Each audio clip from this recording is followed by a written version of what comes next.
What's the story behind that?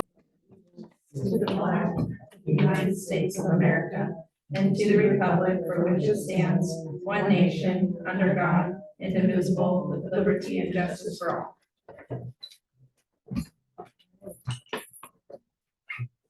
Any changes in our agenda, Sue? No. All right. How about public comment? Anyone, file a form? Public? Anybody hoping to file a form? Yeah, right. Because we didn't. Bring- All right. okay. Yeah, but you can still talk. You can. This is the form. Yes. This is. That is a form. Yes, so I think we're just gonna move into our district reports. We're gonna start with the middle school, high school.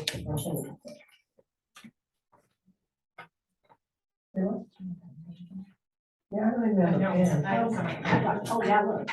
There's so many tabs. Well, okay.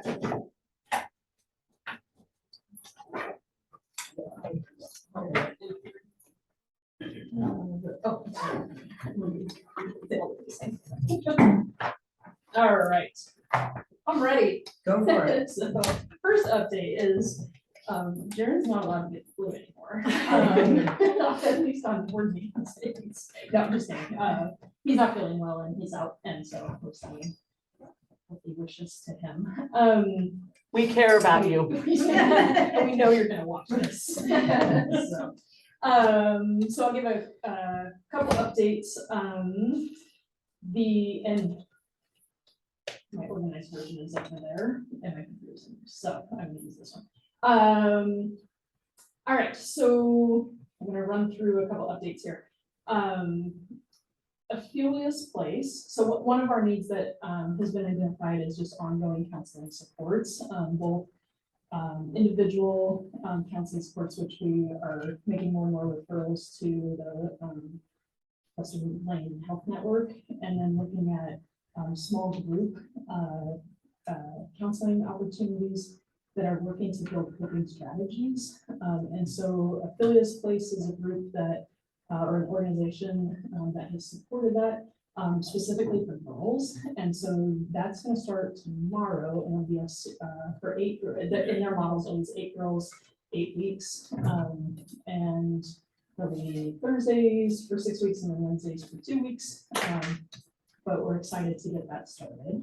Is that during the school day? During the school day, and that's one of the things that we're actually, it's really closely aligned to our success period, sixth period. There are, there's about a 20-minute overlap in the 5th period because of the available counselor has to get to Eugene and leave by 2:30. So 1:30 to 2:30 instead of 1:48 to 2:48. But we're over time, our goal is to use that 6th period success block. And it's one counselor for 1 hour. For 8 weeks, for 8 minutes. And they do like in the past at least, they've been out here before, and they do like group work with the students. And actually, I mean, I know that like Opal was a part of one of their groups, and it was really great. Like they Healthy relationships. yeah, and it was kind of like it wasn't like lecturing, like they made a healthy group, you know, that kind of facilitated. So I hope that that's the case again. Isn't that where Ricky works? Well, is that what you worked on? Yeah. It's Yeah, not she her was- coming yet, but we did talk about it'd be cool over time to get Mapleton person leading Mapleton groups. So I haven't plugged in so far. And then let's see, related-ish, 15th Night is an organization to prevent and end youth homelessness, and they run a number of services that support all students with the really the approach of destigmatizing supports for homeless students, and so just increasing availability. One of the things they run is called the Rapid Access Network.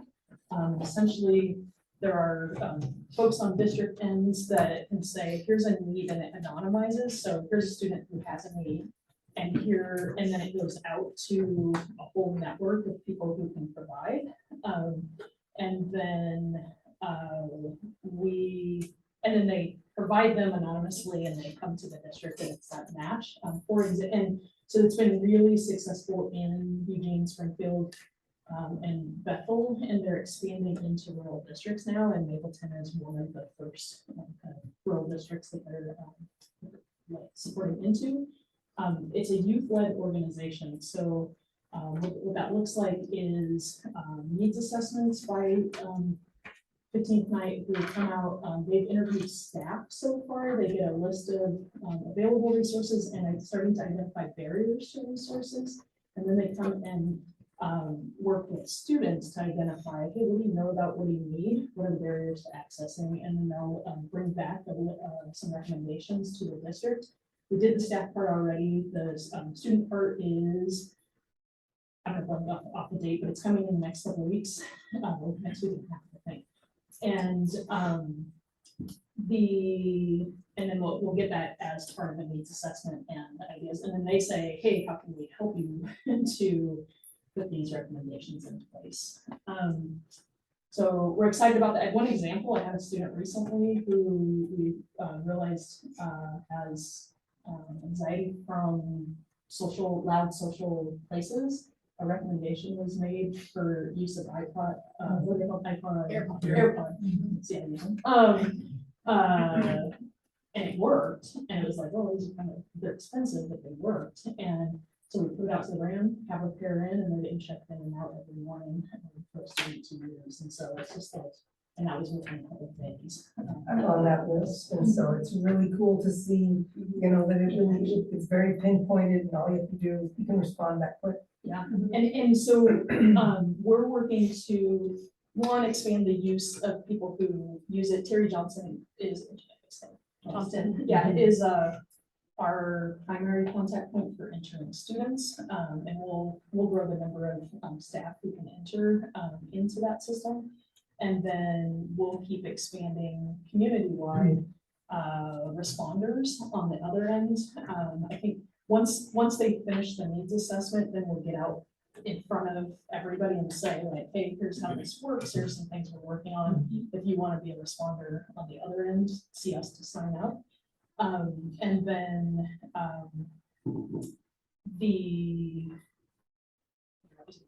and one thing to know is if a need isn't met by the local community, then it goes out to the larger county community. So Eugene, Springfield, Bethel, now it's South Lane and Junction City as well. They're working on expanding.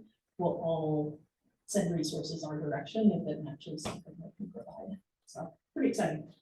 I meant to mention that before the last board meeting, Terry took me into the caring closet. Oh my, what an amazing space. I mean, it's such a lovely use of that space, and she did, or whoever, I guess it was probably mostly her, but it's like merchandise. It's like shopping. Yeah. It's the sweetest little vibe in there. And one of the things 15th Night really works on is making sure all services like that are for all students. And so there's some things like with our homecoming dance that making that the place to go shopping for homecoming attire then became, oh, can I get that for, and we've had examples where it's like, oh, I was looking for a dress and I'm like, wait, can I take that for my little brother and that for that? And then it just becomes normalized to utilize and get resources for that space. So we tried to show it off at the open house barbecue. So if you didn't get to see, especially for secondary, so elementary doesn't always make it over here, but if you want to see it, we'd love to show it off. So we asked for some little kids' clothes last week, and today we get back from a field trip and there are 3 or 4 big bags of just amazing brand new clothes, and it's just heartwarming. And I think there are a lot of people in the community that would love to donate, but they don't know how. Yeah. This is a way of making, you buy a pair of pants, a kid's gonna use them, and that's really it's a win-win. You can also just write a check, which is a simple thing, just a check for the school, for the caring closet. Cool. Yeah, we'll take the money. And we have students who are helping with shopping and upcycling clothing and really trying to bring students into the leadership of that, which is the 15th Night model as well. So let's see.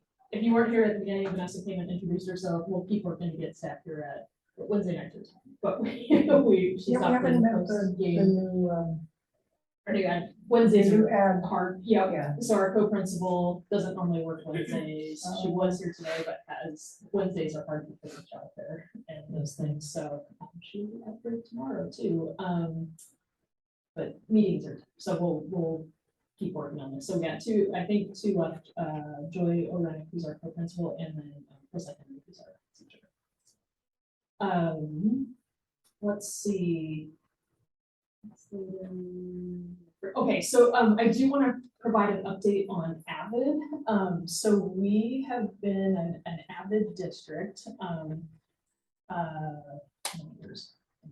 More than 10. More than 10 I would years. say. Yeah, going back to when Mapleton was on kind of school improvement, focus school. And Avid was the right choice at that time, and provides a lot of good wraparound resources for supporting academic achievement, career and success exploration, all of those things. Coming in, Avid didn't feel like the right thing right now. And I had conversations with Jody and Brenda as we were kind of moving through there, and there wasn't much of a reach out from Avid. There was just a contract sent my way that was $4,000 more than what was budgeted, and no explanation. And it was kind of those things where it's like, oh, hold on, let's pause for a second. So we've done some. So I've sent and said, hey, I'm not signing any contracts this year. Totally open to being in an Avid school, but I'd like to go through visioning and where we are as a district and what will best support us before investing further that money into being an Avid school. So I'm open to any questions on that, but I want to make sure that the board knows that, the community knows that Avid is it's a good organization in terms of taking the best of that's out there and kind of packaging and supporting schools towards and districts towards school improvement. And you have to be all in on Avid, and I don't want to be partial. So why is that the reason why you don't want to do this more partially in, or do you feel like it's just an inappropriate program for us now? I don't. So I want to look at it going into next year. I don't have evidence to say it's the wrong thing or the right thing. I think there are good resources. And the fact is we have some of the resources and they're out there. And they exist in other formats as well. So I feel like we're resourced there. I didn't feel an all in. And some of that is turnover, some of that's coming out of the pandemic, and just it's part of the culture, or it has been part of the culture. It did not feel like the culture, and so I wanted to make sure that if we were doing it, it was the culture. So Nike gave a lot of grants at the beginning, which made it really nice. And so there were funds, and the team building and things were great. But bang for the buck, 3-day conference in major cities. They only do them in major cities. Is $850 a person, plus like Seattle or San Francisco, really expensive like hotels, $300 a night plus. And bang for the buck, I don't think it's worth it. And I good instruction covers Avid strategies, and I think with ESB support, we can have better support for less and have it more local choice. That's my opinion too. Was Nike picking up the tab for those? For several years they did, but like right now, because Jody was our district director, I think they were looking at $10,000 for you to do your courses or something, wasn't it? Total. So the original cost is like $3,000 or $4,000 just to be in that school, and then there was like an additional, I don't remember off the top of my head, but $3,000 to $5,000. And that was non-grant funded, I don't believe all of it, so. Plus the training then for teachers, new teachers, like all the new teachers. That's the other thing is that perhaps in about 3 or 4 years when we have stable, if we have less turnover, getting trained makes sense, but we train and then they leave, train, and it's you kind of have to be all in, and that's really tough. Yeah, thanks for the update. All right, Okay, two more things. So, one, I want to share, there's a question actually from Michelle about, our Indigenous education tribal shared history and what it looks like in Mapleton. And so, a little bit of an update, and, the short version is, we are doing some things very, very small, right? And, have a couple spots that are, exciting that I want to share, one in particular. And then the resources from the state and locally are growing and expanding. And then some opportunities for PD that we're connecting to. So the short version is like, it's happening some, and it's a space for us to grow and get a lot better. So it's a mandated. Yeah. It's mandated, but are there parameters around like when you must be fully, it's fully operational in the curriculum? Or is there kind of a lot of wiggle room? I'm gonna not answer that question because I might be wrong. But the answer is it is a mandate. So tribal and shared history is a statewide curricular mandate that was funded, and it put money to, so it says, hey districts, you need to teach Indigenous history, that there's 9 essential understandings that are the root of curricular implementation. And one of the things that I think is most important is that the PD really understands those 9 essential understandings before we start putting curriculum into place. And so we can take curriculum, this is true for all curriculum out there, you can take it and you can do it, checklist, to do it at the intention of how it was written requires strong professional learning. And so alongside the mandate, there's also money to the 9 federally recognized tribes across Oregon, and the Department of Education to work in partnership to what's that word, like not cultivate, but put together. There's a fancy word for that. Yeah. So the developed at the tribal levels, and then put together for access through ODE. That's just the first layer of it. And so that development of curriculum has moved faster in some tribes. Grand Ronde's our biggest tribe. They have the most capacity. They have the most resources out there. There are beautiful resources on our local federated tribes of Usla and Sayusla Indians who there's the abundance map that we're Dr. Kate is bringing into her class and curriculum. And there's more curriculum being developed in all of those spaces. I have friends that are part of the climate drive that have been on curriculum development there. So that the work's kind of moving in stages statewide, and then the implementation will kind of happen in stages based on what's available. And for me, it's that level of, do we understand those 9 essential understandings so that we do right the curriculum that's provided?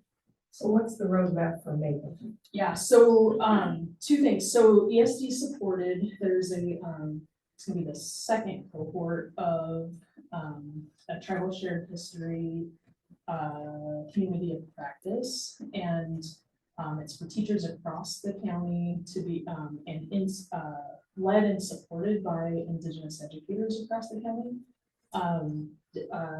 Dr. Kate is our representative right now. I don't have an elementary. I would love an elementary contact for that. But we haven't. I sent that out. I don't have a person yet. And then some of that is bringing that work back to our district to say, here's the learning from that here. And that's designed in a way to help support teachers to implement, learn, share back together, and go back to their schools and share their learnings. So we're participating in that last year. In year 1, Mapleton did not have a representative on that cohort, so this will be our first engagement there. One other exciting opportunity is the role of language revitalization, that's what I'm looking for. And Dr. Kate and the tribes work together to put in, a grant for, it's through a local bank, I'm forgetting the grant. And it's looking at, language, bringing language into the classroom and school community. So what that will look like is QR codes that, so working with students to identify spaces in the school, and not just like pencil, right? But reading, writing, like the things we do at school, and spaces to share that language. And then it'll be accessible QR codes, one, to hear the language, and then two, students will be working to kind of tell the story of that word, and then keep building out from the classroom into the school. And so this money pays for both, right, the technology and some little bit of supports to get that going, and then some audio equipment to record and do those things. And then she'll work in partnership with, I'm forgetting her name, but Is it Patty Barat? say it again. Is Patty Barat? Or is it Anna? I think the original meeting was with, but there's. Yeah, Patty's she's the linguist. That's probably who it is. To keep working to bring that into schools. So how about if we have this as a discussion item where you can update us every month? Because I think it'd be nice to just have, like, if we keep it topical and we talk about it every month, it's probably gonna help make it become operational. Thanks. Any other questions or input on that? You talked, we talked a little bit offline last week about making sure there's like tribal representation on some of the committees that you're wanting to put together. Yep. Right? Okay. Yeah, then so, that's- and actually that brings me right into the last update, so perfect, that's like, you're looking at my list better than I am. So, the last thing to, update is, and this will be, should and will be a regular, discussion item as well, is the integrated plan. Last month I shared, that's the student investment account +5, and the process that's due March 30th. And requires deep needs assessment, community engagement, and allocation of spending towards identified needs with application of an equity lens. What else? I think that's the main stuff. I'm gonna wear both hats for a second. We, the ESD, hosted a countywide engagement with community partners from all across the county for an engagement of, hey, here are identified needs in all of our district, and here are all the partners working alongside and separate from schools and districts to meet those needs.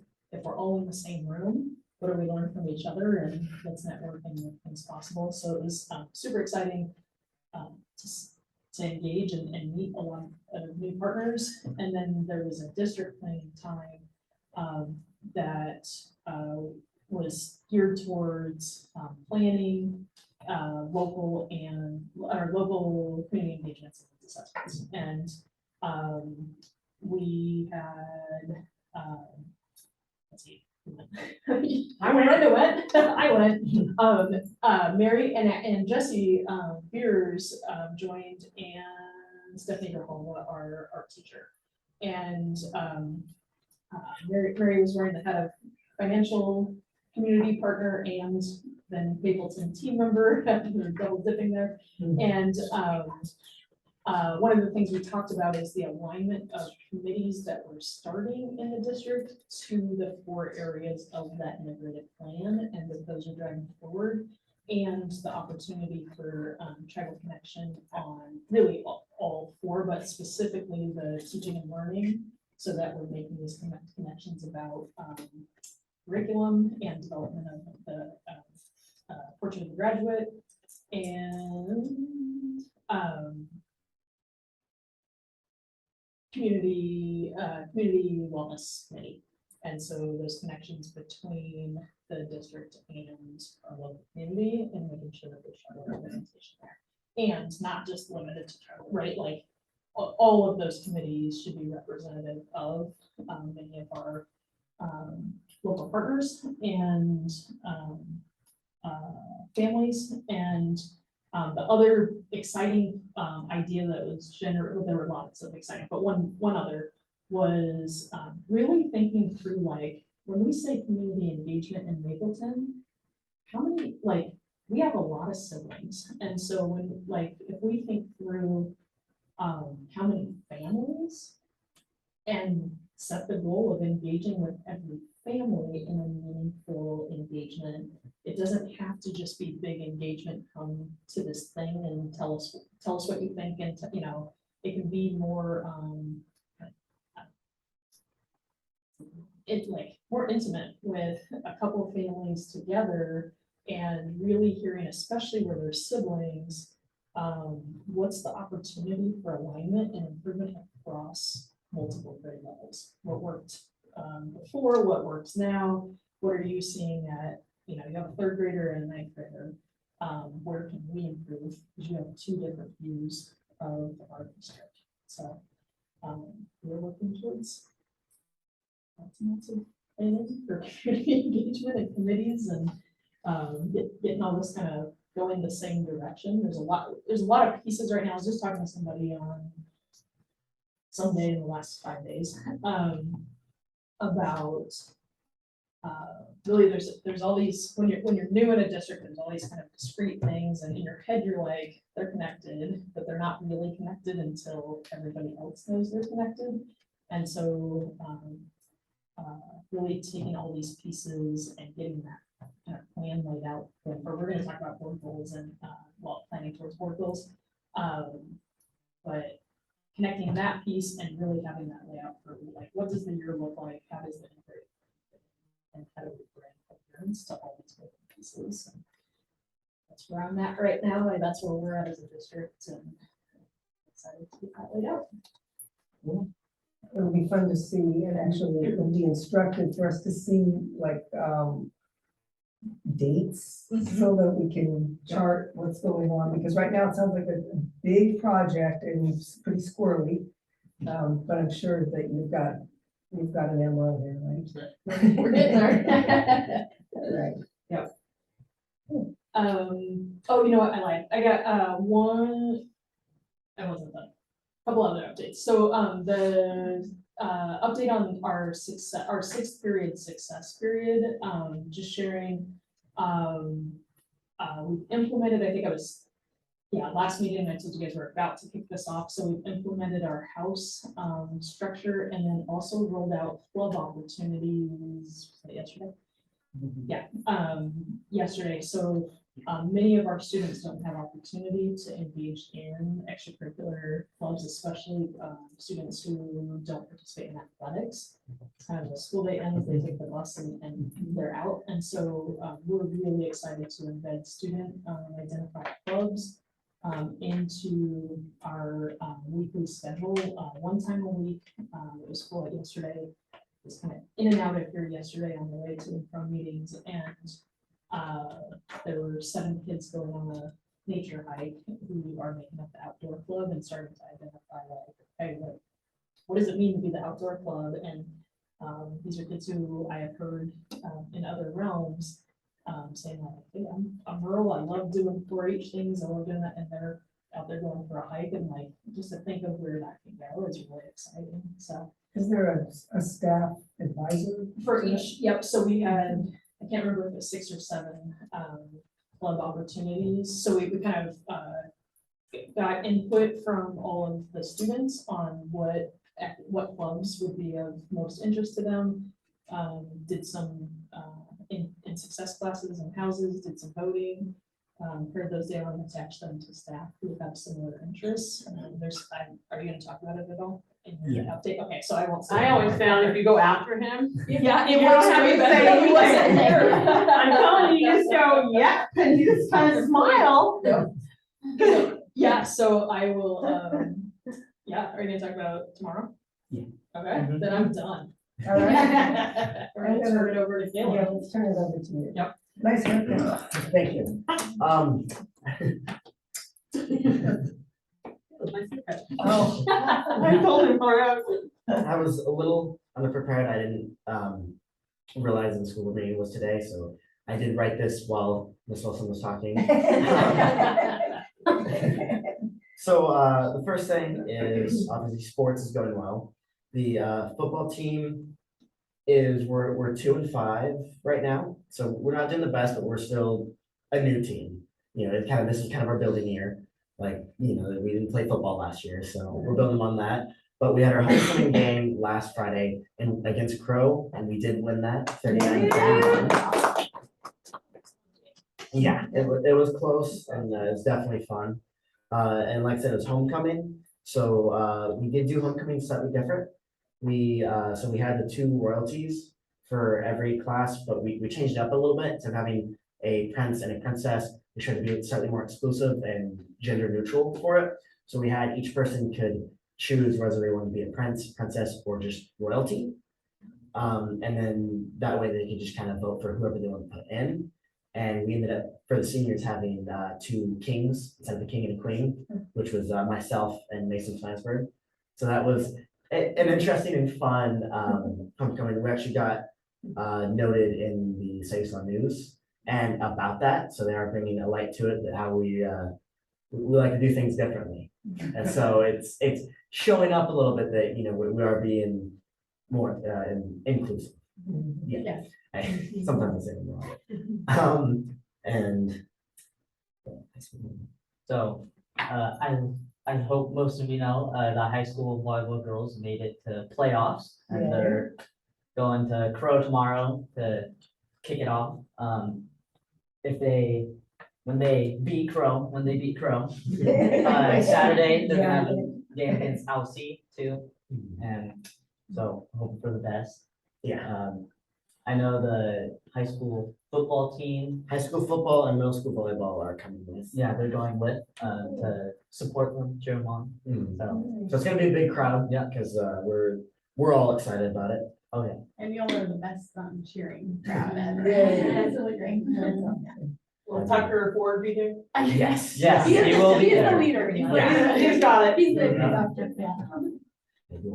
Although I will say that Lou Burris tonight at the middle school, like he would not let us be quiet. I mean, he's the cheer king for real. Only because he's trying to be a good assessor. Yeah, when Tucker's not there, Yeah. when Tucker's not there, Lou is the one that's I like, got okay, it, we gotta okay. do it better.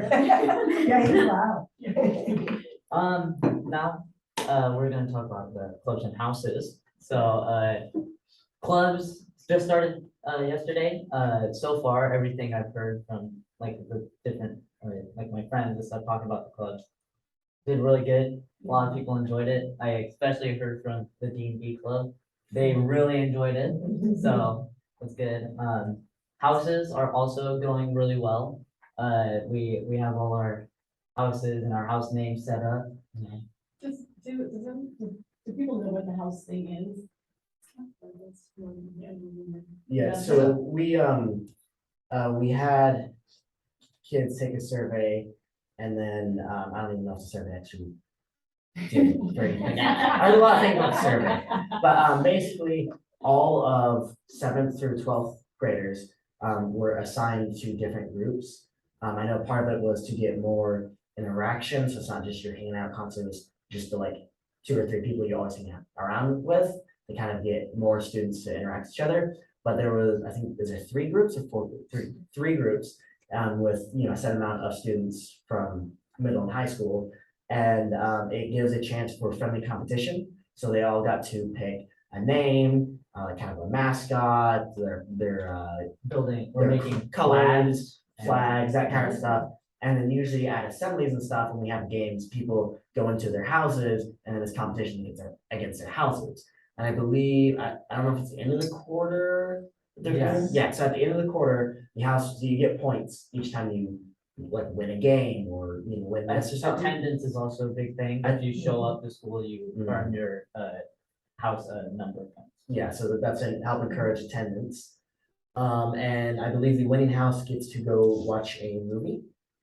It's gonna change each quarter, and I know that's one of them, I don't remember what the first quarter is. Yeah, that's what, at least that was what I was Yeah, told. Yeah, It's it's a the movie first first. movie. So they kind of help encourage them to participate and do, and that's going well, pretty well. Also, I know some clubs, there's a lot of different clubs that are pretty cool, and music is one, trying to get up to it, because we haven't had a music program in who knows how long, so that might be the building blocks to getting a music class eventually, or a music thing. At least that's what I hope. We also Yes, have definitely. tea time, Mhm. which is like board games, you know, just kind of chilling, you know, taking it slow. Yeah. Maybe not being, like, kind of being in more of a quiet area to kind of recoup. So outdoor club, daily club, music, tea time. There is just like a success class, like a catch-up class. Like a study hall. Yeah, study hall, and get your work done. I know a lot of people were asking about wanting a study hall to just have extra time. Art is one of them, and I'm missing one on here. What is D&D? Dungeons and Dragons. Like role Yeah, playing, role play games. Seriously? You know D&D? Oh, someone's not kidding. I know at I'm glad. a board meeting last year, So I think like at the end of the year, Not they me. were, because it used to be after school, and so Oh, there'd be I was kids part of in that, Mr. yeah. Burris's Me class, too. and we'd be in here and you'd hear They're not yelling and all this stuff, but you know, They're not the quiet. in a- choice. yeah. We were part of that, yeah, we role were part of that, playing, Kelly. or- We were part of that, and- Kelly. It's intense. Can I They're share proud real- nerds, it's a nerd fest. Yes. Yeah. Proud nerds, girl, Yes. proud nerds. Yep. And it's definitely draws students in, and it's like kind of Very long-term creative. games. And One thing I want to share connected to attendance, if I can real quick, is signing up for clubs was based on any student with 90% or more attendance got to go sign up first, and they're limited in size. And then the house with the leading attendance got to go second, and then it was from there. And if you weren't there that day, you got to go at the end. So a lot of this is also really trying to promote increasing attendance, and we're also gonna work on our board. We were at 88% attendance yesterday. James not here today, so we didn't run attendance, but it was pretty high today. I know that. So really putting that emphasis on. I'm really glad you students are like leading that charge to encourage that attendance and make it like healthy and competitive and fun. That's kudos to taking that leadership. And I got the club with Burson, so. And props to you, Abby, for asking the question, because there are no dumb questions. It's another acronym. Dumb and dumber. But That's the club I signed up the last club is student council. Oh, So student council okay. That's right. And when student council has nothing to talk about, then we come to our clubs. our The club that you Yeah. choose. Yeah, and that's been a way to, that's one of the things, in a small school with full schedule and 4-day week, finding that opportunity for, student government to meet, student council to meet. This is one of the avenues we're working to explore. We've also talked about the opportunity for Friday school, and working around that people's schedules. That's another thing we're thinking about, because it does give student council more time to participate in clubs. So we had our first meeting yesterday with our full, with the full student council, and that was one of those discussions. So that's in it. I can't say much on it yet because it's very, very, very rough. But the student council is planning a event for 7th through 12th grade. The current idea is a type of fair. we're still brainstorming a little bit. So. Yeah. It's very rough, and we're gonna fill everything out Monday. Actually, me and Chamber are going over the paperwork Monday to get that ready. But that is something that's gonna be in the works. The current plan is we're hoping for like the 18th of next month, but we'll see when we get there. There's also rumors of a winter dance, so we'll keep you informed on that. It's obviously way later. Is the fair for just internal, or is it a community gets to be a part of that, or is this something you? We're still, this is still very rough. So Gotcha, okay. Yeah. we And tomorrow we are having a field day from kindergarten through 12th grade. because basically all of the high school staff is going for a suicide awareness. I don't know exactly. Intervention training, yeah, It- so our yeah, essentially. secondary staff will be there. Yeah, 23 people from the community, or sorry, between staff and community, 23 or 4 are registered. Wow, that's great. Over at the Lions Club tomorrow. So it's a lot of first responders from the community. Really quick question, because like I thought I registered for that, but okay, but I didn't get any, I don't even know when to go or where to go. I went, let me talk to you tonight, took me to like everything that was not here. Right, okay, yeah. So we have, That's a side note about the ESD has a new registration And I was like, system. well, maybe I'll and just go on those. Let's chat after. anyway, yeah. yeah, so tomorrow, for tomorrow, the community wellness class plan just basically a whole field day, so everyone's going up to the elementary school. The way we did it is we wanted to really mix bigger kids with the lower kids. So the highest classes, I believe, 10th, 11th, 12th, and then it was K through second. They kind of help encourage them to interact with them, and kind of that way the elementary staff doesn't have to do as much. There's still going to be constant staff supervision, but that will just kind of help with that and kind of help high schoolers lead. And then 9th or 7th through 9th is going to be with the 3rd through 6th graders. And we just have a ton of events, like it's starting off with breakfast, and then there's going to be outdoorsy games from the start, for the first few couple hours, and then we are planning like a campfire with s'mores, and maybe even the potential of songs.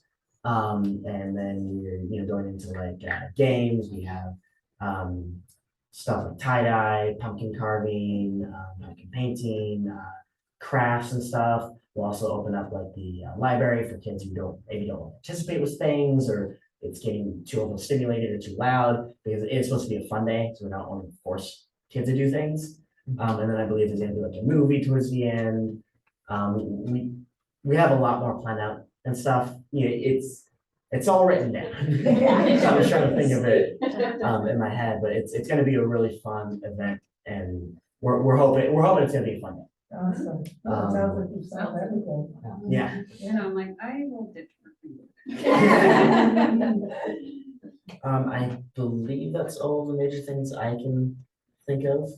I mean, last week we had our first Friday school, that, quite a few kids, I don't know the exact number, but there's quite a few people, especially for a Friday school, that showed up. I went, but I was setting up the dance.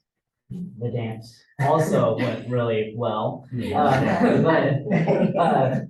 back to Friday school, kids were catching up on a lot of their physics class, all their different classes, and it turned out really well. A lot of kids came and got caught back up. Is there transportation for that, or do you have to- Yes, there's a bus or you can just. Terry tries to go through and talk to all the students a few days in advance to get a schedule for that, because depending who goes, depending the schedule is, and they fill out a schedule, so you have times, so you can't do this. And they're fed too. Yeah, and there's breakfast and lunch. And do you want to go over some of the dances and you get going? Yes. I think that's the last thing. So I'm gonna hand it off the final stuff to Ramil. Thank you for letting me report, but I gotta get going. It's nice being here though. Thank you.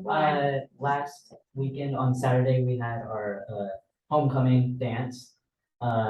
It was planned to be after the volleyball game, but sadly the game got canceled. So it happened from 7 to 10:30. It was a good turnout. A lot of people showed up. We had Mario, we had a Nintendo set up, so we had Mario Kart and games. We had a number of board games, pizza, food. Most people dance. I'm pretty sure like everybody danced at least one time throughout the night. Did you have a DJ? Our DJ Just walked out of the room. is Chambers. Oh. Chambers with a computer and some speakers. Cool. On That's shuffle. a DJ. So, Yeah. yeah, and so, yeah, the dance went really well. A lot of people showed up. I heard when I was talking to some people, they said it was a lot more fun than last year's dances. And they really enjoyed it. they really enjoyed it, and so, yeah, and really good turnout, a lot of people showed up. Fantastic. Wow, what a cool school, huh? One of the cool things, that at some point the gym got open, they came over and said, can we be in the gym? And I heard Athens ever dance. And at one point, I think there were maybe 18 people. I have a picture, I can count it, but probably 18 players playing the volleyball game in All dressed. Oh, dress, awesome. full attire. Oh, I fantastic. have a picture kind of the whole thing, and I was texting it to people saying, my school's better than yours. This is homecoming. Wow, So, that's so So, cool. yeah, that's great. it was a really fun dance. Absolutely. Fantastic. Thank you so much. Yeah, I thank you was- for listening. Yeah, no, I mean, you guys really give us a whole picture of what's going on that we wouldn't get unless you presented, so thank you for doing that. Yeah. Thank you. All right. Okay, so we're gonna move into our elementary report, Madam Brenda. So I am embarrassed to say, at 52 years old, I've never been to a pumpkin patch in my whole life. Oh my No, no, not Until till today. today. Until today. I was like, So- that's not true. Wow. Yeah, it's amazing. Yeah, so, thank you for letting me be the elementary principal. I got that off my butt. Well, next year, I'll say back in France. Our preschoolers went to Bushes because it's a little bit smaller, a little safer, it felt a little bit better, with our preschoolers, with those 3 and 4.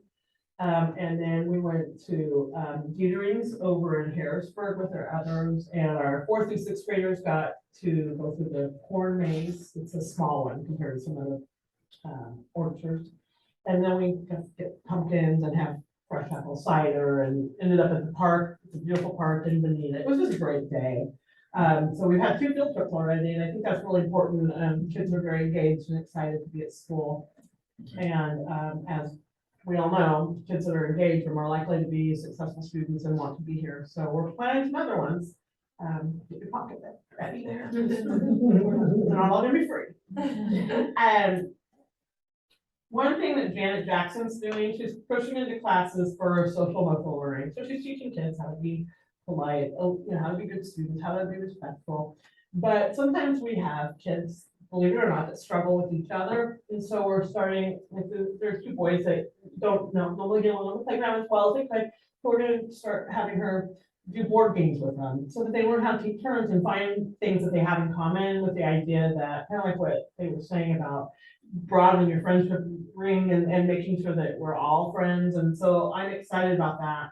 In addition to her, we have 1 to 2 days a week an ESP behavior specialist. Her name is Lynette. Life changing. That woman, she's going in, we're doing observations, we're training the aides on the fly because we have some new behaviors, and COVID wasn't friendly to everybody. It's been rough. Yeah. I will tell you, it's been hard, but with her support, great things are happening. I'm really excited.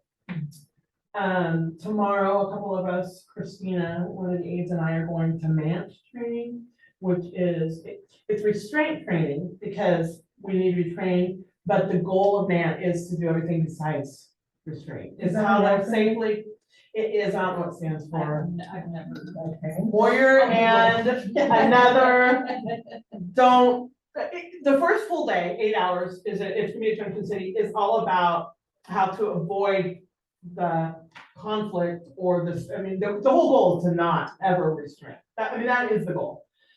Safely corral, active ignoring, all those things that it's hard to practice sometimes, but we know are important. And then the second day, we'll actually go through how to safely, potentially restrain a child if we have to. So 2 of us are going, won't be chaotic here at all with the rest of the kids, but this was a really important training, so allowed us to go because it really is important. Rolling readers. So Janet Jackson, I think that rolling readers is also social emotional as well as academic, and it's where we bring volunteers in to do the reading. November 4th is our first training. Janet's reaching out to people. I don't know if she's reached out to you, because I know that she will. Okay. So we're gonna train at 10 o'clock for a couple hours. We haven't had rolling readers for a while, so volunteers come in. We try to connect with the same student we do it based on maybe a little bit of academic need, or just a kid that needs an extra little bit of attention, or honestly, a kid that really wants to just go. And they get to read and hang and build that friendship with an adult in the community. Pretty awesome. And we haven't had it very much in the last few years because of all these reasons. What's the commitment of the schedule, or how does it work for the So volunteers? the volunteer, we're gonna start on Wednesdays. And the volunteers need to be able to commit to, it's gonna be Wednesday afternoons for a couple of hours towards the end of the day. So like 1 to 3, we'll figure out when we meet what schedules allow. On Wednesdays, we do have religious release. And so our teacher's thought was that for those kids, they're getting extra through the religious release. And with having 5 to 6, 7 kids out of the classroom for religious release, it's really hard to teach. So that's a good time to kind of, if you're gonna have interruptions, have it all at the same time. So that's the goal. It doesn't address I mean, those are two separate things. Absolutely. And it doesn't address, like, if there's kids being religiously released, there might be kids in there who need. So they don't leave till 2:15. Okay, If they would greatly benefit, we will have them before 2:15. okay. But what we don't want is for huge interruptions on Tuesdays, Wednesdays, and Thursdays. It's just really hard. I got We don't have PE at the end of the day like we normally used to because of the schedule for the high school. And so our kids are in the classroom at the end, it's rude sometimes, so at the very end of the day. And so having that reprieve and that, especially for the kids that struggle with this, our longer days with the 4-day school week. So having that interaction will be great. It's not gonna completely exclude them, but it's gonna make it less chaotic. We're hoping. One thing for the teachers. Yes. Yes. Constant interruptions every day. Yes, it's very hard. So this will be better. But this is 1 day a week. We're gonna start with Wednesdays and then as a need and the volunteers grow. We actually have a pretty good pool of volunteers that wanna come back. And so I anticipate starting on Wednesdays, and if we can grow it, we can add another day. Okay. Probably not Mondays, but one other day. We can certainly do that. I want to ask people to commit to only 1 day a week though, because I think 2 is a lot. But there might be people, if we open the second day, that would want to. Beth Hammond, she taught here years ago, she's gonna do the training for us. Oh, great. And Phyllis Wilkinson's gonna be there. We've got a group. I didn't know what the high school was doing with the clubs, but we had a 6th grader who said, I really want to play guitar. And so Janet brings any 5th and 6th graders 2 days a week during their lunch. It's 20 minutes twice a week to her room. 20 kids went to explore. We have 4 of us, 7 kids that want to spend lunch there. And I think it's twofold. It's the music, it's the camaraderie, it's the safe space. Recess is kind of chaotic for some kids. There's lots of reasons for somebody to want to go play music. So that's exciting. And that will build, and I would love to see a music program. So she's teaching them guitar, or she's playing the guitar and they're singing songs, or? She's facilitating it, and the kids are teaching each other whatever instruments they work with. And so she does not have musical talent, she says, but she has musical passion, I believe. So it's giving kids a safe space to do that. I think it's great. I have never gotten over the loss of music at the school, never. And anytime someone brings it up, I'm so happy. But I mean, really, we have got to look towards bringing that back, K through 12. There are some kids, it's their only hook. It's the thing that gets them to come to school. And just sitting at the games and there's no stage band. I mean, it sucks. We gotta bring that back. We gotta bring it back. I can say after 1 day of clubs, we have kids walking around with ukulele Oh, and guitars, and the number of students that had somebody, ninth grader, something. Oh, yeah, I play the piano and a couple strings instrument and trumpet a little bit. I kind of just learned that online, and so like the interest is there, and it's starting to figure out where does it fit inside of the system, but. I do know that there are some parents who don't send their kids to Mapleton because we don't have music. So, we're gonna start oiling that one. Yeah. Band was instrumental. for my experience in school. You're welcome. So when I started, Did you get that? Did you get that one at the pumpkin patch? so I think that one. It was very instrumental in my success as a student. I even took it independent. I loved it. And the things that you learn through music, and there's lots of research about reading music and reading and skill. There's so many reasons. Comprehension, all of it. And so, and just the joy of life, Yes. you know, and I'm some of the high school staff make fun of me that I always tell them over the weekend or something, find joy, and I mean it. Like you've gotta, this is a tough life sometimes, and so you gotta find pockets of joy. And music does that for a lot of us. So on October 31st, we have a carnival for our families, and it's been a long-standing thing to have a Halloween carnival. Yvette Symington for years put it on, phenomenal job, of course. And she handed the witch's hat to Cassie. Yeah, I got that one there too. And so Cassie is gonna be recruiting her family to help. Slap the thing on my head. Yeah, I guess so. And they're already planning a haunted stage and different things, and so it's just exciting to see that continue. Yvette did a great job, but it's exhausting. She would come in with family the weekend before that things, and I'm just excited that Halloween's on a Monday. Who would ever want it on a weekend or anything like that? So that's really it's wonderful. First day of the week. We talked. I can't wait till Tuesday. Yeah. Are you gonna use students Yeah, again? we have 26 students signed up so far. Yeah, to I'm volunteer. Are you dressing up? Are you talking? Yes, I talked to, I already. Can I send mine to you too? Yes, yes, I will dress all ladies. I love that. Yes, I'll do the music and I'll costume people. That is my jam. And then preschool, we have our longer day because the preschool's promise. We're figuring out all the there are some rules and things, but we had, and you have the details of the numbers, but one thing I like is that the registration is done through United Way. And so it kind of separates the Mapleton from like the application process about money and things. It just does, right? Like it's just nice to have an organization outside of our community manage that piece. And did we get 9? What was the 9? So there's 10 slots. We had 10. So it's a 2-stage process. There's a lottery, and then it's called conversion. If you're already in the preschool and then you're converting to be a preschool promise kid, they just call it conversion, and you're at the top of the list.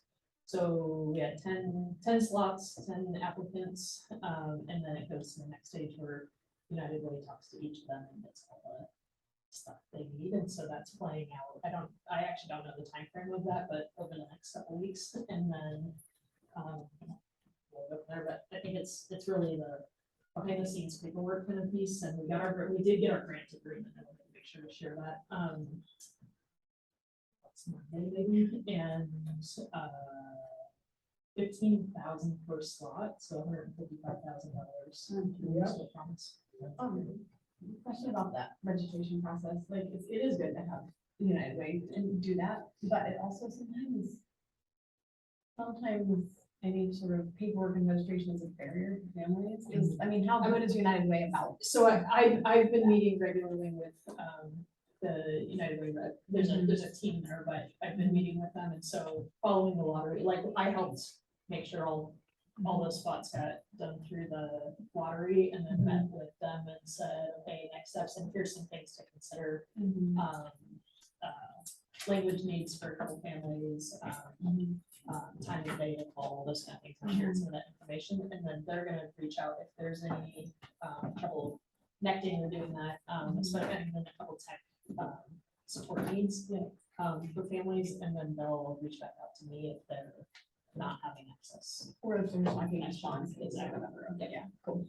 Well, by becoming a preschool promise, it opens the borders. So if a kid qualifies, a student qualifies, there's not a border concern. And so we have a student in the Forks district, we have one that's in the Golden Ridge, so it broadens out who can come here. they have to transport themselves, but free preschool's amazing. Um, It's like really expensive in the valley. And are we, but we're still referencing district families and not. You can have as many, right, my understanding is you can have all of your own kids, and even if none of them qualify, you can still do preschool promise. As far as preschool promise, it's an open slot that is for everybody, but No, I'm thinking, well, because that was in combination with the class size, not on limits, right? So that's a what I was 9-to-1 thinking. ratio. Yeah. That is set. Right. So I put in for 10 slots, we're at 18 cap, and so, we're within that, we're at 14 right now. We actually lost one that didn't start, so I think 12 were up at 12. Yeah, so we're Yeah. right in there. And we still have room. And if it ever went to 18 and had that, we would, we've talked through kind of the. Yeah, prioritization. exactly, right, but we're okay. And just to make sure that it's clear, Mapleton preschool is still free for every family. Preschool promises to help us supplement families who are under 200% of the poverty rate. So it's, we're not gonna say, oh, you don't qualify, you're out. It's, this is more money for us to be able to offer preschool free for everybody. We'll turn around and make it. I think that's all that I have. Thank you, Brenda. Well, we don't have our finance tech dude here, so are you gonna, you're gonna do that? Spend a lot, got a lot. Okay, You got it down. Excellent. Thanks, Mel. There's papers there for you. Okay, check. Let me know if you got any questions. Okay, lots of them. Don't smile and come on. We miss you. There's usually, like an enrollment sheet, do they use our? You know, it wasn't enrollment included study last or- month either. I Okay. have a, let me make sure that's included, and then I went to pull it from here the other day and just realized it wasn't included in the packet. And I actually thought we had been including that, so, let me send that just in a board email to everybody, and then for the public, I'll make sure that that's included in the upcoming ones, but thank you for that reminder. Yeah, good. And I have, what month is this, October? I have the September enrollments, and the rest of October is empty, but I'll get, let me just send that one to start with, and then Okay. once September gets, no, this one gets populated, I'll send that one as well. Yeah, it is always included, so I don't. Yeah. Yeah. Yeah, we talked about it last time, and it wasn't included because it was just the time of it, like it wasn't official yet or something, so. Yeah, I think it was before the 10-day drop, and the one I Yes. have is still pre-10-day drops, from the beginning, I think, from the beginning of the year, so I'll have, I think Carly actually updates that for us, so I'll have her send you a second one as well. All right, well, we're at the consent agenda with the payroll check register, accounts payable check register, and prior month's minutes. Yeah, and actually, Michelle, real quick, can I go back to the tech, Sure. sorry, not tech, the other facilities? Facility, I just sure. want to give the update on lead. We retested all of our ones that didn't pass. Randy had done a number of fixture replacements, some flush of systems, mostly fixture replacements. All but one came back good. The one that did not is still our concession stand, so we don't have water out there. We replaced the faucet thing. So the next step that we're looking at is actually to put a filter in for the whole concession stand, and then to test the faucet that's failing and the two bathrooms to make sure water going out there doesn't have lead in it through that filter. So that one is currently turned off. It's the last one that we're working on. There's been faucet repairs all over the track and field. One is up and running. The other one is almost up and running. Something was broken and we're waiting for a part. But we do that concession stand. We're not sure how or why, because it's not lead piping that's coming into it, or it's not metal piping. So, and the fixture is new. So we're trying to figure out the root of it. But we talked about putting a lead filter in is going to be that like most Regardless of direct the related to lines it, for yeah, me. and then we'll retest again, and I'll get an update on that one. You can filter out the, That is what they told me, Yeah, so, and. But then you have to keep up on filter, you know. yeah, stuff like and be that. changing it out, Yeah. yeah, so, and that's, it's interesting because if there's not lead piping, or I keep saying lead, but there's not metal piping, Yeah, like, where is it coming from, and Mhm. so we're gonna take this approach for now and see what to do there, so. And the number, and it's not like, it's over the limit, it's not like a huge red flag number, but it's too high to be using, so. And like as a nice byproduct of having to do it, it's not just that we're more lead free, but also like the track, the track drinking fountain and stuff actually works, it's great, you know, those are upgraded, yeah, I mean, those are like good upgrades having, like, so, nice.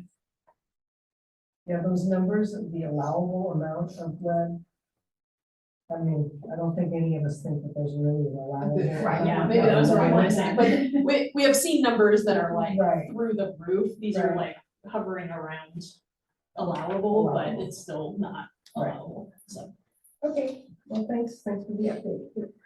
Unless there is questions or discussion around the consent agenda, I would entertain a motion. We pass 6.1 Moved in second, all those in favor, raise your hand. Unanimous, thank you so much.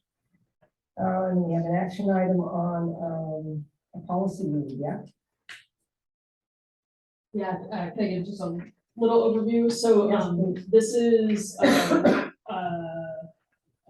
to update our medication policy, which is JH, CDA, and then the corresponding AR.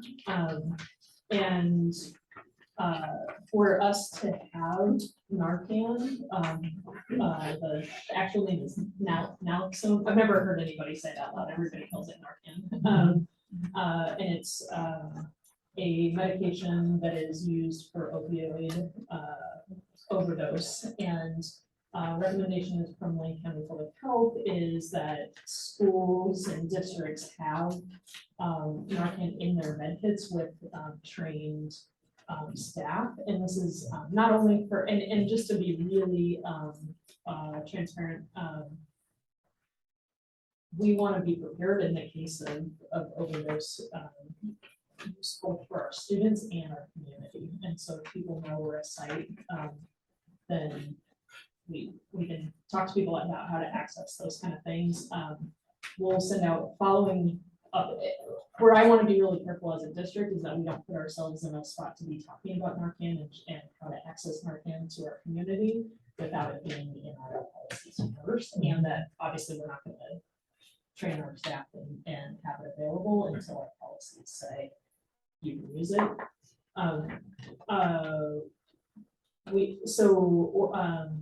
Oregon City School District, where we ended up, so it's funny, there's a toolkit and how to update your policy, and then you go to that and they say, all right, go here, and you go in circles and they'll find language, and I thought that language was in there when I got into it, I was like, ah. So what I ended up doing is looking up which districts had already done this, and Oregon City School District recently approved this. It's, and then I matched this policy to our current, it's a OSBA formatted, it's all, everything's the same, and then they put the Narcan, or not naloxone, specific language into it, and so this is a pull from Oregon City through, and then we confirmed that OSBA, they had worked with OSBA on it. So for some reason, their toolkit makes it really hard to find, but they have supported this process with Oregon City. And when did you put this together? These, last Wednesday, Because it seems like it's a first reading. this will be a first read. Oh, 'cause Yeah, it's yeah. under action items. Well, so we went back and I asked Jaron that, do you put a first read there? He left it there, so I thought that was we're gonna blame Jaron, he's not here. Yeah, I mean, it's not an Not action that, item, so. it because it's really- first read, Right, okay, it's a we'll first do that. We'll update Yeah. agenda to get that in the right So is spot. this a brand new policy that we're adding, or is this, we're updating it to add the language? about- Yeah, so the update is to add the naloxone language, and I actually, some version of that had that highlighted. Apparently not the ones that got printed here, but, Like number 4 on. yeah, for sure on the AR, it's number 4 specifically, so, it looks like page 2.8 or 2-8. Also in the definitions, on 1-8, A, definitions A, if you look at the last sentence there, medication also includes naloxone or any similar medication that is in any form available for the safe administration and that is designed to rapidly reverse an overdose of opioid drug. Then number 4 at the bottom there is the whole section is specific to naloxone. And then in the yeah, the rest of it is where, let's see. That's why it's a first reading, so that we can all. Yeah, become familiar with it, yeah, the, in the actual, policy, so the first page of that, JHCD, JHCDA, you'll see it kind of in a couple different sentences inside of paragraphs. The main thing is where, okay, so if you look at the bottom of 2.3, a school administrator, school nurse, teacher, or other district employee designated by the school administrator is not liable in a criminal action or for civil damages as a result of student self-administration of medication, when that person in good faith assisted the student in self-administration of the medication. That was already there. Or administers naloxone or any similar medication that is in any form available for safe administration and that is designed to rapidly reverse an overdose of an opioid drug to a student or other individual who that person believes in good faith is experiencing an overdose of opioid drugs subject to state law. And the subject to state law is already there as well. And so then you'll see that in each administers, yeah, I think there's one other spot where it's updated in who's liable there.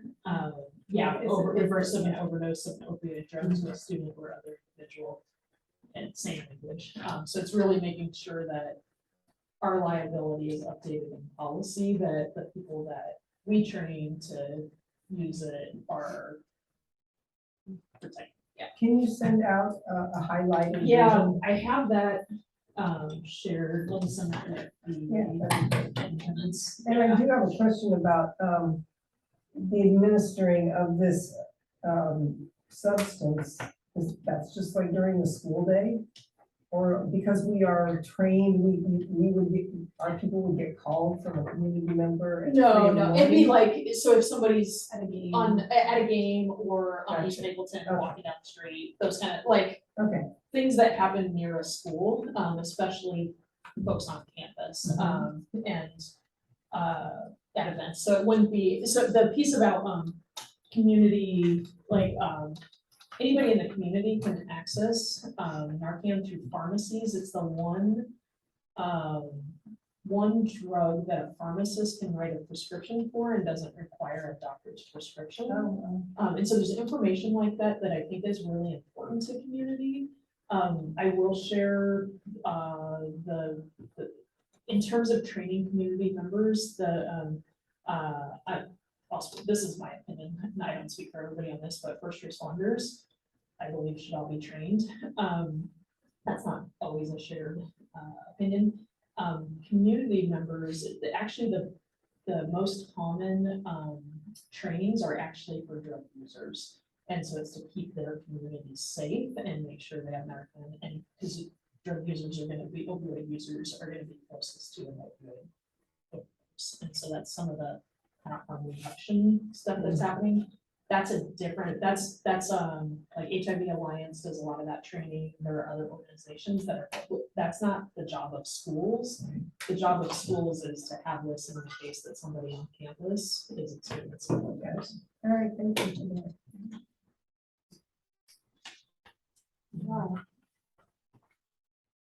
Okay, so we will address this at the November, we'll vote on it. Put it on the action item. Yeah. Okay, discussion items, Mapleton Pool Building. Sorry, give me a second.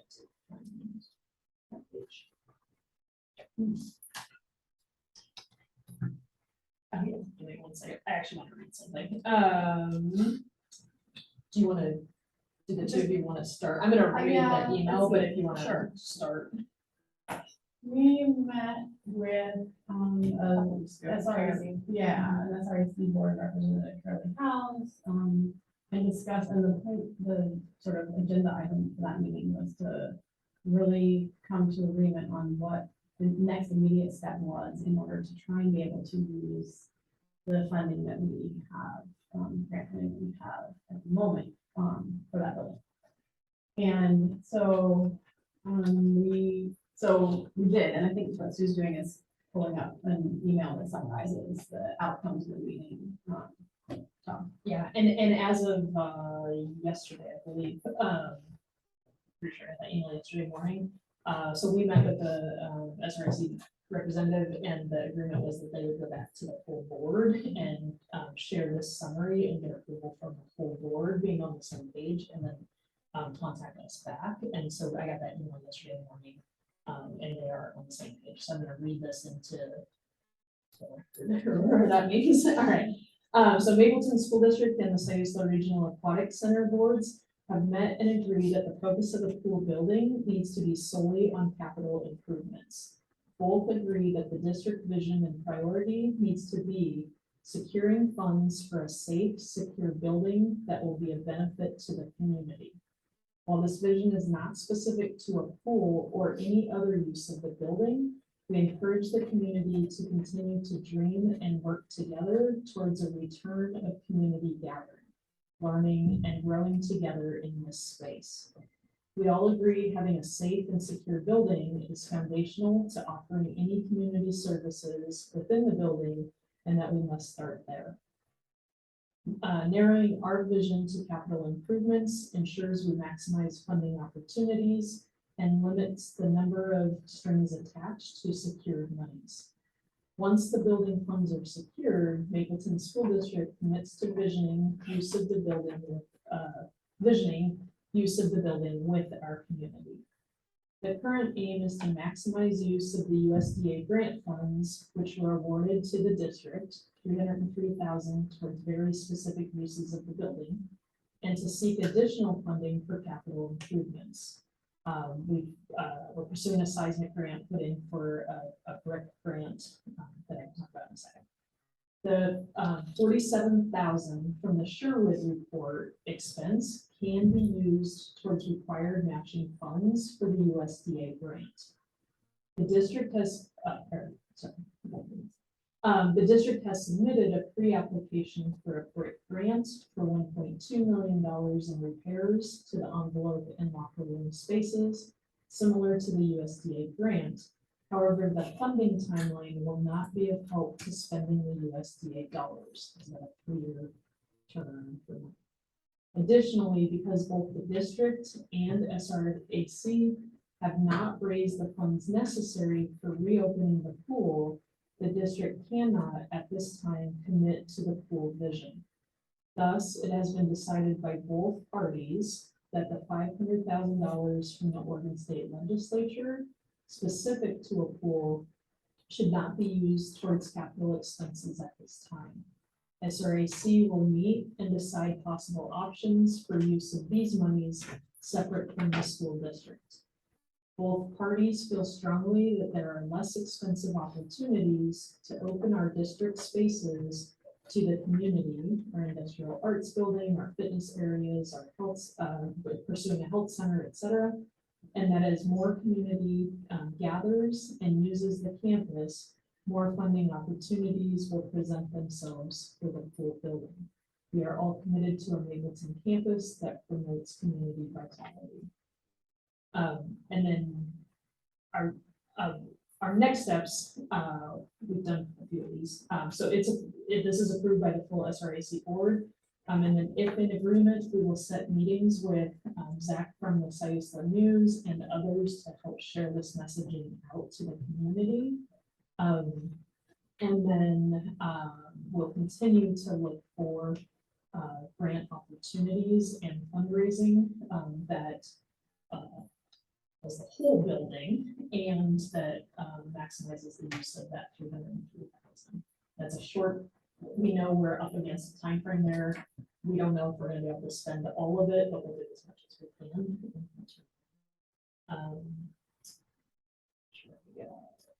And then one other, I did, it came up in that meeting at some point that, you know, could the money be used for like a smaller standalone next to that building that tapped into the plumbing and electricity from that building? The answer was no. So we've asked a couple other, like, how creative can we get in the spending of the USDA? What? Another small building. So if Oh. we can't, that 303,000, could we do something small gotcha. right next to there? And the answer is no. So we just, there's a lot of strings on this money, and if we can find a way to spend some of it, it's nice to have the 46,000 or 47,000 as part of the matching that's required, but we still need a significant amount more to use that whole 450,000 more. And I mean, I think the next step, we didn't say, but is bringing it to the full board. That's true. Yeah, On our side, but yeah. Yeah, on our side, yeah. That's, which is what we're doing right now, but like, it worked, you know. So that's what happens there. So, and SRC did it on their part, bring it to their board and their board didn't. And so do you want us to approve it tonight, or do you want, is this an action item for November? Or? I think if we can do it, it should be This tonight. process, yeah. I mean, I don't feel like there's more work that we need to do on it before we have discussion and vote to approve it here. Because I think approving it would then lead to the further discussion. What are we looking at? Yeah, and I mean, there may be things that come up in our discussion that then we want to do some more research and, you know, put off to it, but we need to try and approve tonight, yeah. Are there any questions for Lisa, Andrea, or Sue from the other board members? Sure, I mean, just sort of hearing, I'm trying to process in my brain. The USDA's, there's 303,000 available to us, but it has a match required. We've met 47,000 of the match. So right now, what is that? Just with the 47, if we didn't make another dollar, then we could spend how much? Did run those numbers. Right around 100,000, right around 100,000. Because So it's 45, 55. Okay, Yeah. okay, so 50-ish. Okay, so then where did, you said we need to raise another 400,000 to spend? Well, money to- on that. well, Confused. to use the whole, so to use the 47,000, no, the 47,000 allows us to use about 100,000. There's 303,000 Yeah. total, so we'd still need, Maybe two more 47,000s. And then, so the other number is the project that we're approved for on paper is 1.2 million. And so there's this scope changing, that's that first board meeting of the school year with some of that, like, hey, that whole thing is this, we don't have the money for that, we're not gonna have the money for that unless, I got an email today saying somebody thinks they can get us a grant, I'll tell them, sure. But right now, we don't have any avenues to say, okay, by August, we could be there. So then it's backing up to, well, what can we do for $100,000 that falls within that original scope? What can we do if it's $200,000? Where does that other 50,000, 60,000 come? Kind of in increments. So that's the next step. And then this kind of conversation, I feel like what's new to this is to really be clear that we're gonna operate on fixing the building and looking for those opportunities, without full commitment to, without any commitment, not even full commitment to a vision of a pool. It's how do we fix this building and where are the opportunities to do that? just a little bit more information, that brick grant is a, emergency, the R stands for resilience, building resilience in communities, something like that, and it's part of the Wayne County, regional, emergency planning effort. And so we submitted that, a number of others in the Mapleton community have put forward, along with the community to say, hey, we need some infrastructure here. And then the seismic grants have some opportunity, for buildings. And that's where, like, when we say seismic for a pool, you're probably not. When you say seismic for a building that supports the community, maybe. So tonight, we're just going to agree, or we're gonna vote on that document that you just read to us. And then in the coming months, you're going to make recommendations, concrete recommendations for what we're gonna do. Because, I mean, we kind of have to back it up from August. What can we, Yeah. what can happen by this time? And the sooner, Right. because it's gonna go fast. Yeah, absolutely. And those can be all the way from, I mean, colleague from USDA kind of said, it was on that, some of your, late summer or something, that it could, it could be as simple as like buying washing machines that get used at some point, not in that building, but if that building is ready. There were other, I mean, I'm using the wash it laundry is what we were talking about in that fall, to do a, small repair on that building. Okay, well, how about if we just do the one action item we can do tonight and vote on this document, do I hear a motion?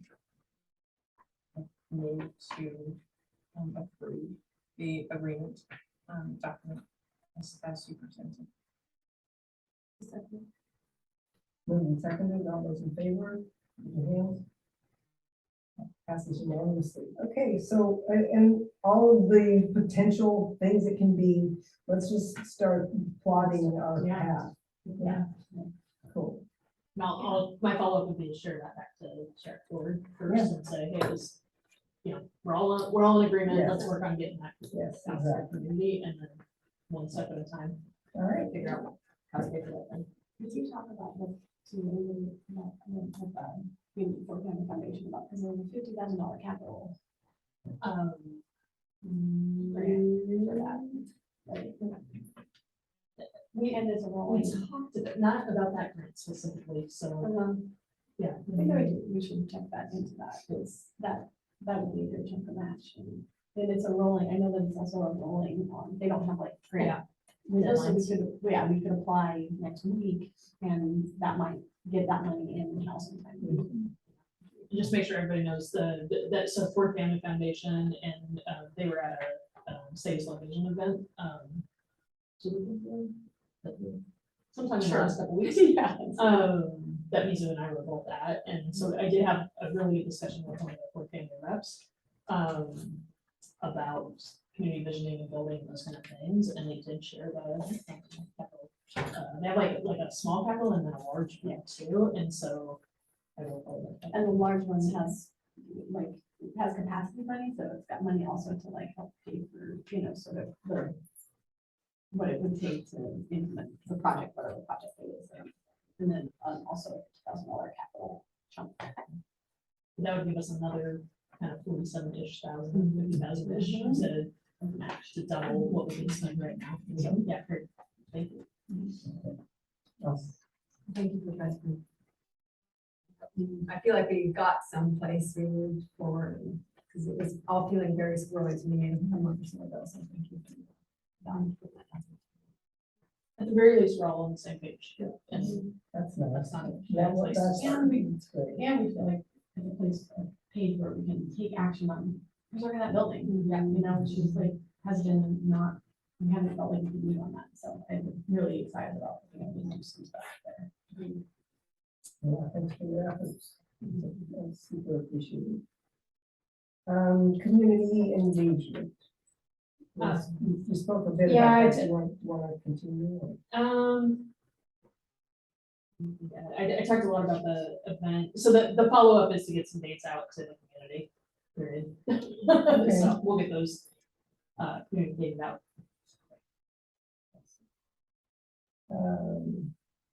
State testing, well, you all know that we are presenting at the OSBA conference, and so that's where this committee of 4 of us at this point is, that's where we're putting all our energy into building awareness around the state and see what can happen. You know, many of us are, it's actually quite a national conversation. And you probably know that a lot of the universities are giving up on SAT and the ACT, and, you know, there's momentum in this, and I'm on the train at the station, so I'll just keep you posted as we move ahead. Somebody going to? Yeah, I know, I was gonna bring that up here too, because Jaren did send out information about it, and so, I don't know, I went, we went that same year, right? Yeah, I found it very helpful and interesting, and I'd love to go support Michelle and be there, but I'm not sure that I can schedule-wise go, but I would encourage anybody to. I'm in the same place. I found it very useful and good time well spent, but I can't finish it.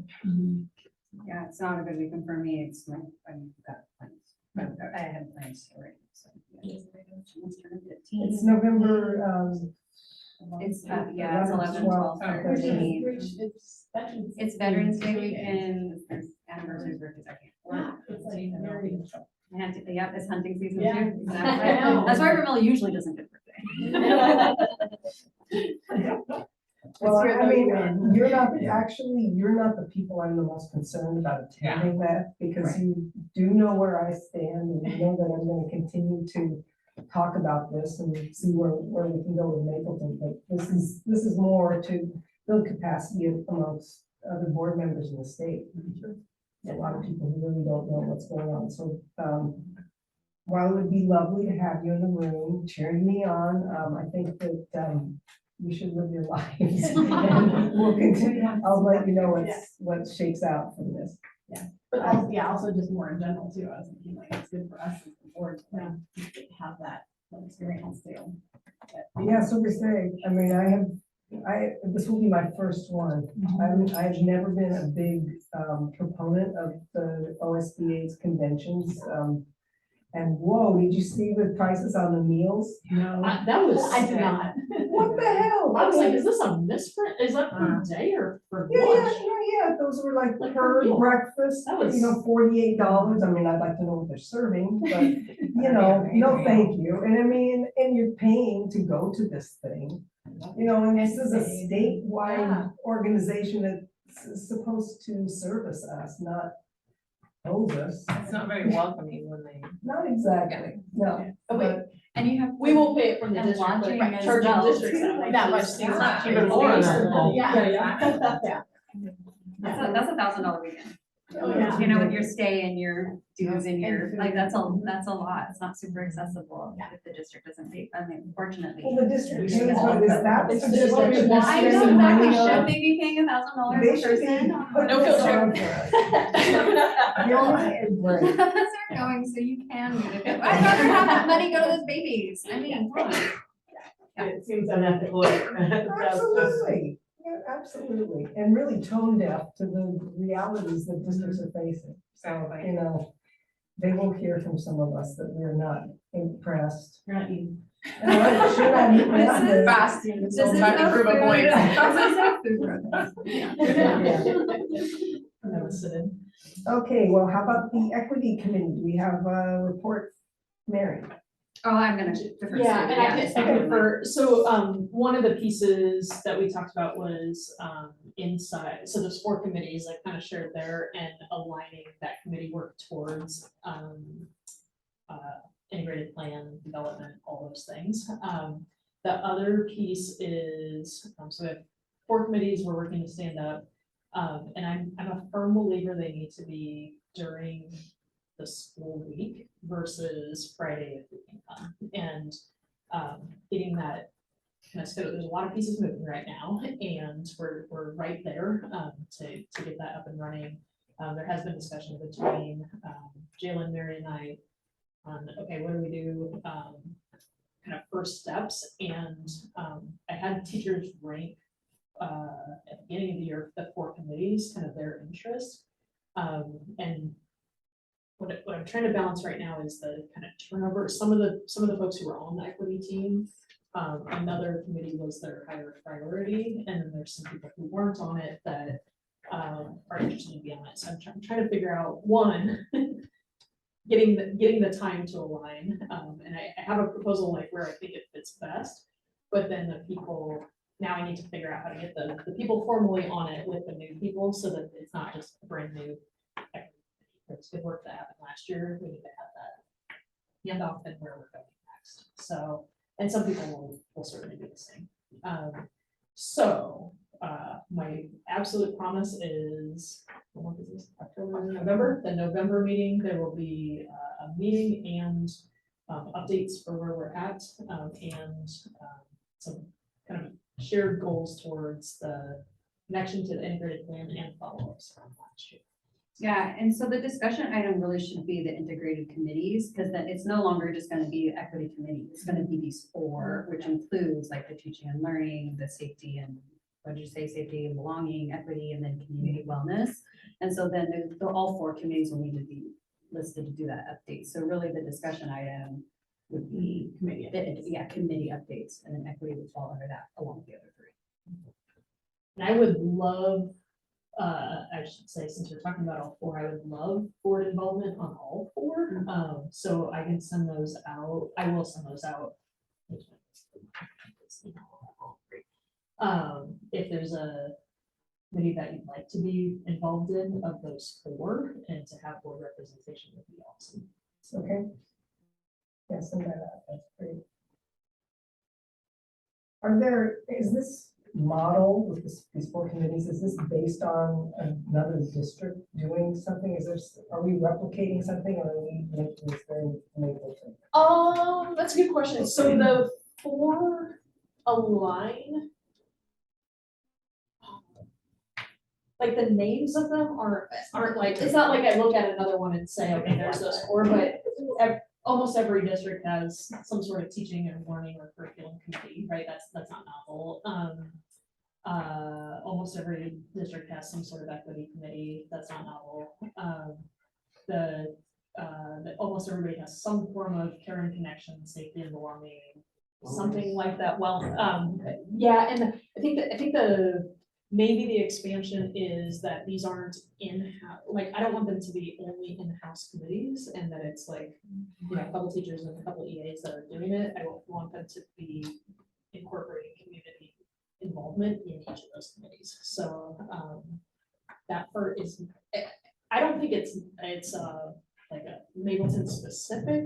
I think it's actually what the integrated plan is asking us to do. And then I was excited when Mary was looking through the integrated guidance, aligning for student success, I think it's called, and was like, hold on, say those 4 committees again, and said like, aren't those these 4? And I was like, more or less, yeah. And so it's really intended to kind of bring together well-rounded education, advancing equity, engaging communities, and strengthening systems and capacity of districts, and those are the 4 areas of this integrated plan approach. So I don't think novel, but I don't know that anybody's talking about it directly related to where the state's going with that planning. Okay. Thanks, Mo. Board goals for the year. So 2 things to, one is to share, and I don't know if they made it into the board packet or not, it didn't. So Sharon, and honestly, I haven't been online to see if this happened yet, and he's been out sick, so if it's not there, it will be soon, and likely it's already there. But we did have a district work session 2 weeks ago, and updated our board agreements, and kind of has like expectations of the superintendent, of the board, our relationship with each other, how we communicate, and that's all a public document. And so it'll be on the same, if you go to the website and the board drop-down page, it has mission and vision or board goals. There's a tab there. We're putting those all on the same same documents, so the public can find them in that spot. And then the next step is to meet and do the board goals for the year. And I thought the document that we put together, I thought it's more vision. Yeah, it's not- or it's a board related working relationship with. Yeah, because it's, and the superintendent has got the goal, there's the goals, that's what I remember from what we came to. No, I think they're separate, it's a separate type of. two Two different different things. yeah. Right, Yeah, say that one more time. so, but it's two separate things, and it's a board vision, and that's in superintendent goals, Oh, I thought. I usually think, I mean, I have some like, we will do this and we will do that, but like generally, the superintendent in the past has made their own goals that have to do with job performance kind of things. And we have made, or should have made, or should be making our own goals about district management and stuff and policy. yeah, And so like as a separate thing from that agreement. You know what I mean? Separate from that agreement, yeah, I thought the agreement said that we would make, that we need a vision, which is different. Oh, we did say that, true. And so I don't remember, and I don't, mostly what I'm trying to say is I would be very interested to know, or I'm hoping that you're saying, you know, your goals for Absolutely. this year, okay. yeah, so the step, I think we're on the same page, I just wanna make, trying to get this out loud, but, so for me personally, my plan is to share forward 3 goals. I can tell you what they're around right now, the way talk process first, and then in that conversation, right? And I think there is some alignment already to the existing board goals. I will say oh yes, so some of them, something happened to this document, but those are some of the board agreements that we worked on there. I don't know where the rest are, but it was an attempt to do that. No, those are the goals that have just been part of our agenda. Yeah, but there's So another it's- one here. Oh, maybe. Yeah, those are. Oh, that is those. Yeah, sorry. Yeah, they definitely, yeah. And then it talks about like during COVID, we will do this, right? Like hopefully we're ready to move past those. And so I think it's, but knowing board goals and knowing superintendent goals, and there should, you know, ideally there's some intersection between those. And we'll move forward there. I mean, the board goals are, I see them more as our responsibilities. I mean, and so the visioning is, you know, that's kind of an umbrella, and then there's the board, our responsibilities that we have to. And we did them here, but like we've said, they need to be revisited. I've made a note to myself, I want to go back and look at the document. That we Yeah, all I agreed think on, I'm and not- make sure that we're doing what we What we said. said, Yeah, yeah. But again, I'm mostly, because I have this, I'm looking forward to May when we're trying to do Sue's evaluation. Yeah. And one of the biggest parts of that evaluation is, you know, did she meet her goals? And we do, those goals are pretty important to that piece of it, so I feel like Yeah. that to me is actually more The important. superintendent goals are there. So, and that can be, I'm fine with that being the focus of the work session. And I do think at some point updating these for the public is gonna be really important. Yeah. So hopefully those can both happen, and if Sure, we get through one of those and not the other, we'll keep work sessioning. No. So, So do we have another work session scheduled? so the, So I gotta get that on my yeah, it's actually in 10 minutes. Just saying, that was a bad joke. November 9th, is that true? Was when we talked about doing it. yeah, is that, I wanted to propose November 9th to see if that works for folks. We talked about the 2nd and the 9th. And I apologize, my notes are in my. Oh, yeah, we did. I think we talked about throwing it out to everyone for the 2nd. I remember that now. Yeah, I don't know if it was a Mine- They're both Wednesdays, they're right? both Wednesday, and then Yeah. we did talk about if, it doesn't have to be a Wednesday, so actually, didn't we land on the, I can do the second or the 10th, I can't do the second? The second works. I always say sooner than later. That's what I think, Okay, so I'm going, the PASA conference in. for the second. Yeah. Okay. So I'm at a pretty intense training that week. I mean, I guess if it's in the evening, it's an option, but that conference is really heavy. It's all domestic violence, sexual assault. It's a hard one. So I have to do that one for different boards. Love the idea of the second. Are you there the whole week or? Well, I'm there for, yeah, I'm, conference goes through Thursday. I'm still over this Friday because I have to work over there. But I could, like, Thursday and Fridays are not as bad just because the conference, the conference is done on Thursday.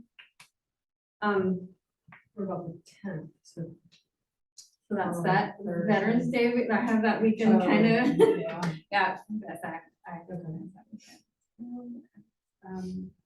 But like it's like 7th or 8th. That are those out? Oh, okay. But I mean, 10th, 11th, 12th. And I can, I mean, that first week of November is an absolute must. I mean, I can. Later in the week or better, like you said. like Yeah, Thursday, and evenings, I am like, well, we could do it when's our next actual board meeting? Was that just doing it? That was the other thing we talked about, to throw out the, Okay. doing it before, it's just a long day, and I think, I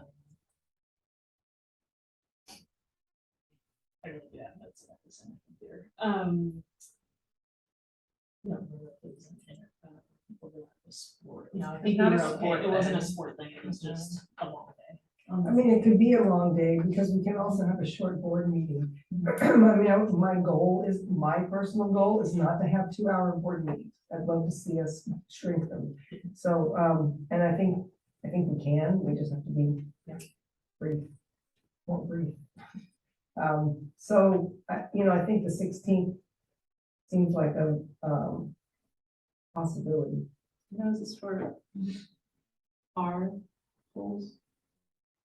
So for reviewing and confirming superintendent goals and And then starting. instead of starting like looking at updates, maybe not complete that process, but like make progress. I mean, our I just feel goals, like we're just like, especially our goals, like I feel like we're gonna get to the point where the school year's almost over. yeah, right. And we haven't done anything. So, Yeah, like every time we put it off, we put it off. yeah, so we do it, I mean, let's say we do it the 16th, that's a ways away, so give us time to potentially come up with, like, if we had a couple people, like we worked on it. Oh, yeah, like you and I worked on it that. Right, way. and then they can present in that work session, and that gets us. part of Maybe it that's there. what we do. Maybe like an earlier work session doesn't involve everyone, Mhm. whoever can make it. It's like a, basically a committee. I mean, if you look at our goals, they're actually very relevant, except for the COVID, the first one, they're all they're the things that we believe we need to attend to. We have to have 4.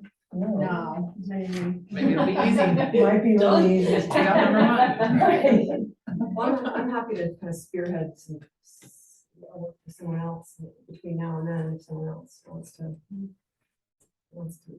do what we do with me. I can do that, and then present something to the group on 16. And I'll email those to y'all now and say, here's all of them, and then. Then we go through. And I can do that with the Mary Ellen, that's fine. Awesome. Put it on your calendar. Well, oh yeah, 16. I'm like, well, we don't know when. 16th at. When? 5 or something? Yeah. Okay. No, sure. Yeah.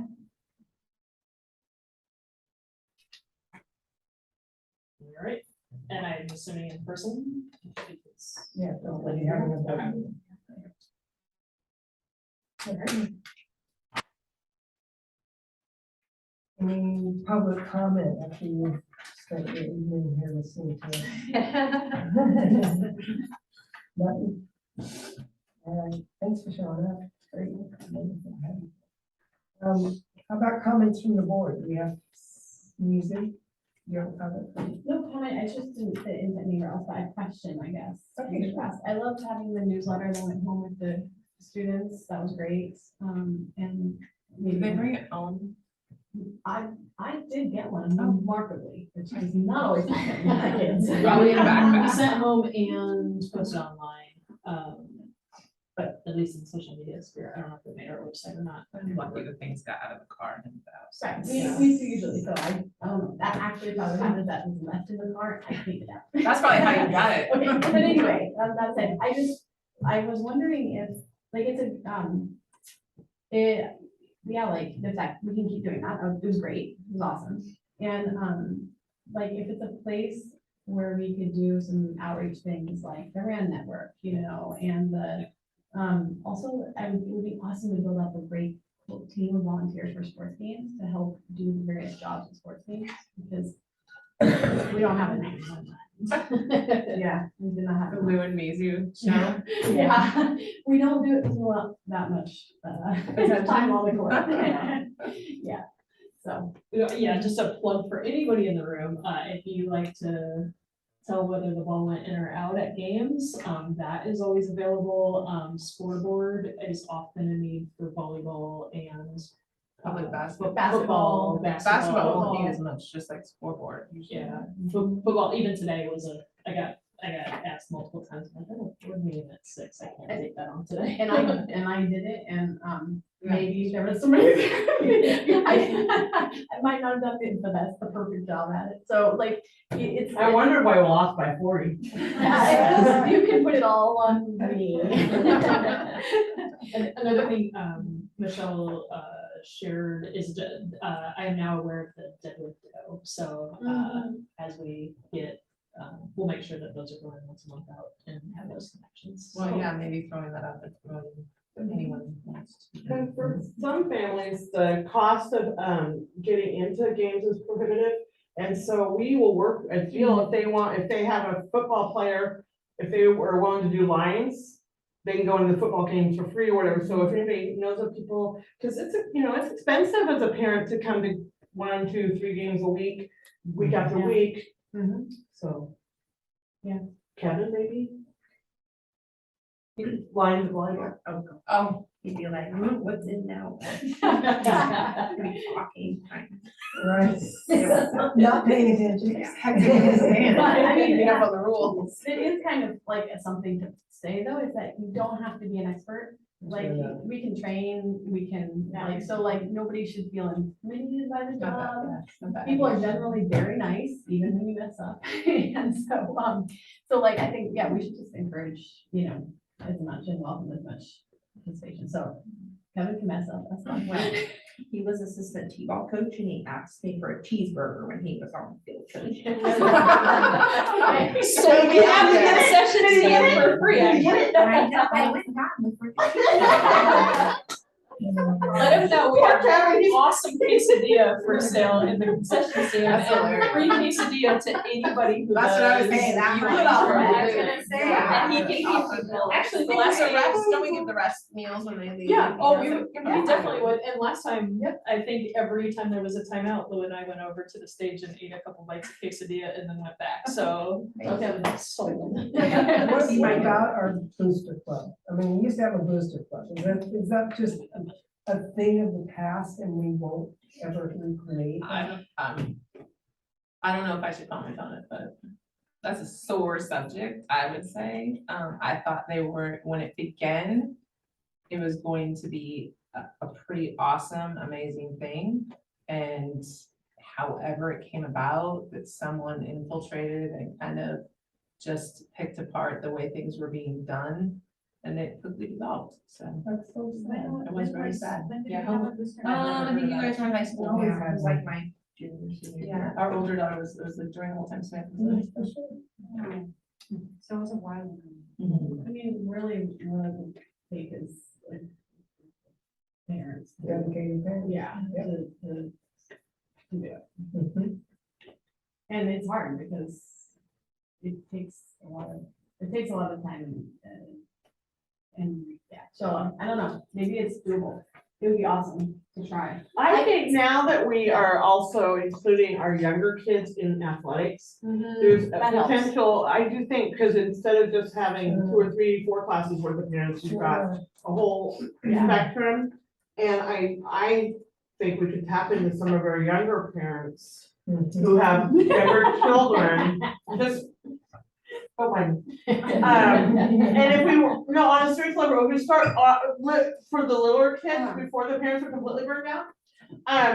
But because once you've got a high schooler, it's harder, it really is harder to find the time in some ways, and if we could spread it out amongst multiple grades.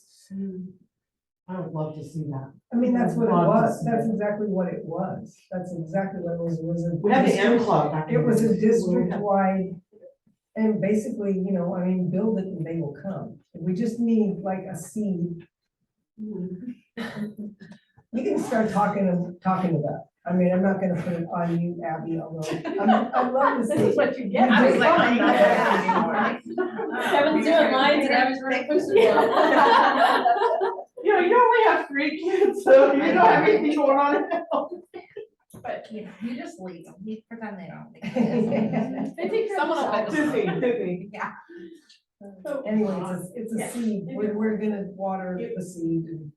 I do think tapping into the under Yeah, families is, because we're just have so few numbers, so it broadens the bank of. And then it's like, you know, you get experienced people too, like, you start, you know, like, that's nice too, and it's not just the high school parents, and they're there while their kids are in high school and they're gone, like, you know, you kind of have yes, continuity. yeah, that could go in the newsletter. You start, you know, there's a meeting of the booster club. See who shows up. See who shows up. Okay. Yeah, But Well- this thing was, all this community engagement that we have, these committees and all, I think it's just a message that we need to send out. Yes. You know, Yes. regularly is, yes, you know, we're really going for community engagement. Exactly. That's a two-way street too. We need people to want to help us. Yep. Yeah. So, yes, it's just a message that needs to get. And it doesn't just only families, like, No, I would be, it does like, not have- there's so many great people with great experiences and great, like, ability to, you know, involve, that aren't families, so it's easier, it's hard to communicate with families, with like, other home, or whatever it is, but, you know, we do that. yeah. Well, we should also be reaching out to alumni. I mean, that alumni, like the whatever that is. We get together. I'm coming on my Fall 1 year story. reunion. Yeah, I went to your school, so like ours are still very much class, but this one is, you know, everybody, and it's pretty well attended, and like the one that just happened for the 40 or 50 or whatever Teresa's class was, like the vice principal and like superintendent from her year.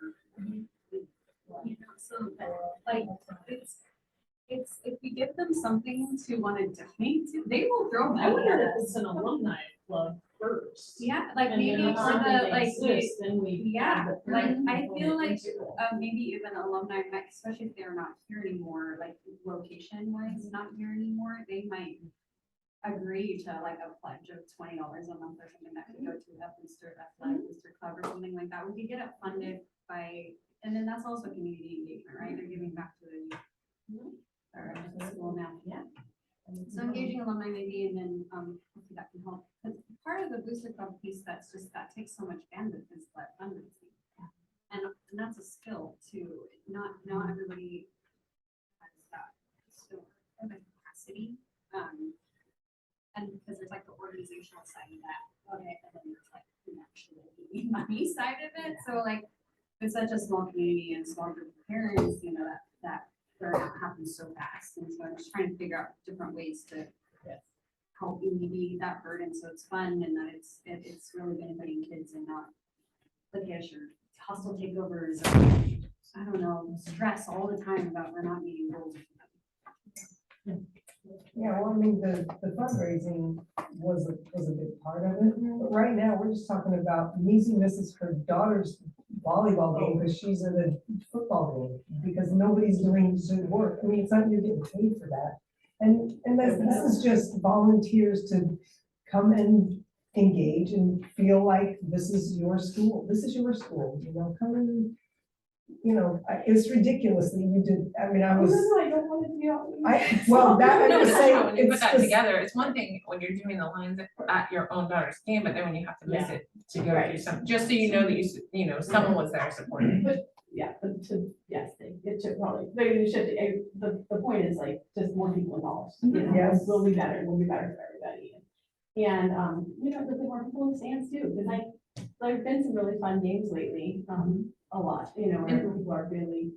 And I thought engaged about it into it. when, you brought up the medicine stuff and you said the word med kit, and then since we're talking about sports, I know there's been quite a few times, like my husband and I will be at away game or home game and okay, what the heck, we don't have a med kit with us, or it's not supplied, or even more at home, it's not on the bench. And basketball season comes up and I know that's a big part of it. And I don't know, when I played basketball at a much bigger school and even a small school and my older daughter played, there's people that's gonna pack all that gear out there. And that's just as important as bringing the balls. And I don't know how often, if those are gone through and updated every year by every sport. And just make sure they're always on the bus when you go, they're always going to the away gym, they always come back with you, they're always on the home, not like someone needs something, we have to take time out and run to go to the locker room or the other room and get stuff, like it should be right there. And I feel like it's always just kind of lax and not important.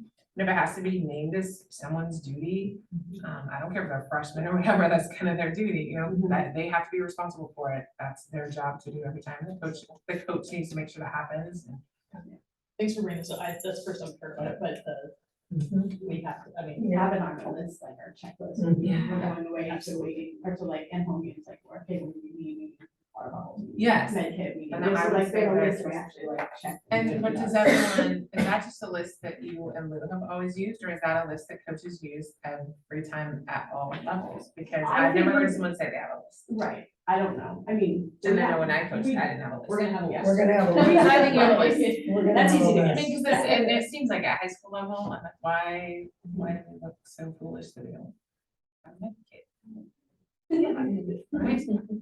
So as far as, getting, I mean, we've had some really good ideas here, and this is great stimulating conversation, but like, let's make it actionable. So when you talk about the alumni, how are we going to reach out to alumni? What are we gonna do? Because we can have this conversation and go home and not do anything, or we can actually take a good idea and Yeah, push it out there. I love the alumni idea and both in terms of fundraiser and input. And if we go back to looking at community engagement and input, like alumni's input about the district and what their experiences were, what they are now, what their interests are hugely important. So that can be incorporated. I can't sit here and commit to a large scale build an alumni network right now, but in No. terms of where we can be headed, absolutely, I think it's a great idea. And then connecting to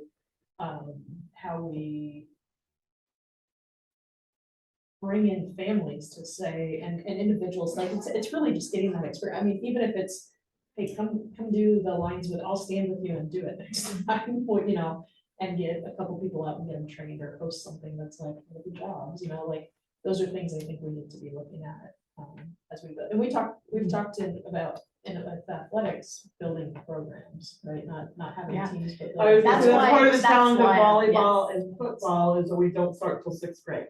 Right. We just don't, for safety reasons and that. But in basketball, we have little, first graders, for the youngest last year, is that right? And like, at Open Gym, we're So getting lots of all parents. ages, you know, it's great. Yeah, open gym in the mornings, and so I think, yeah. It's fine, I agree with you, Michelle, like, okay, but you know, what do we do? What are those action items?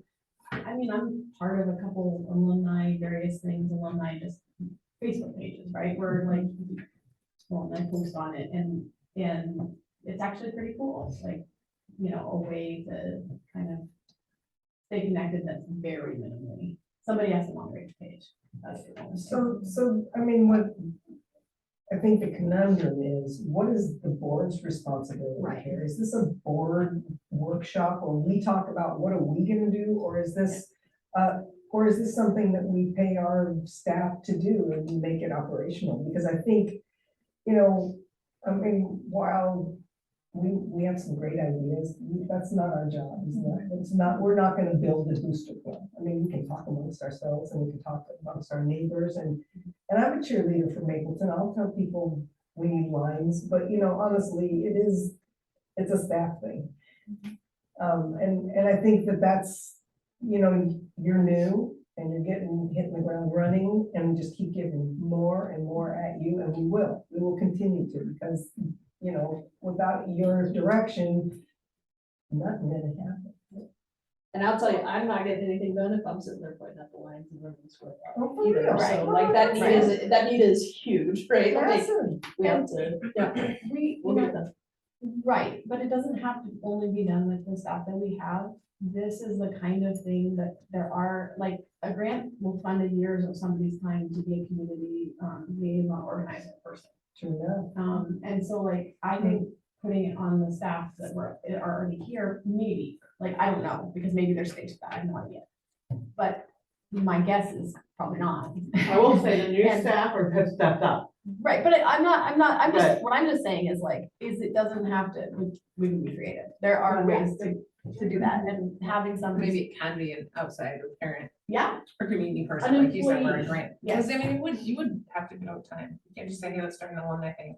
Who's gonna mail out all these things? Yeah. Who's Yeah, gonna but- control the money and who's gonna, you know. Well, what do booster clubs do? They are fully volunteer. True. They're just So parents. we're in who the just, process you know, of working with project design, Eugene Project Design for sponsor board like we used to have. Mhm. And Justin, my son, works for there, so I reached out and you will know that Laura, oh, PDG, yes, yes, Laura Tice. Yeah. Did I say her name right? yeah, that's right. So she works with my son, I didn't know that. Yeah. With Justin, and and it dawned on me, I'm like, Justin, what can you do for your alma mater? And he's like, that's Laura.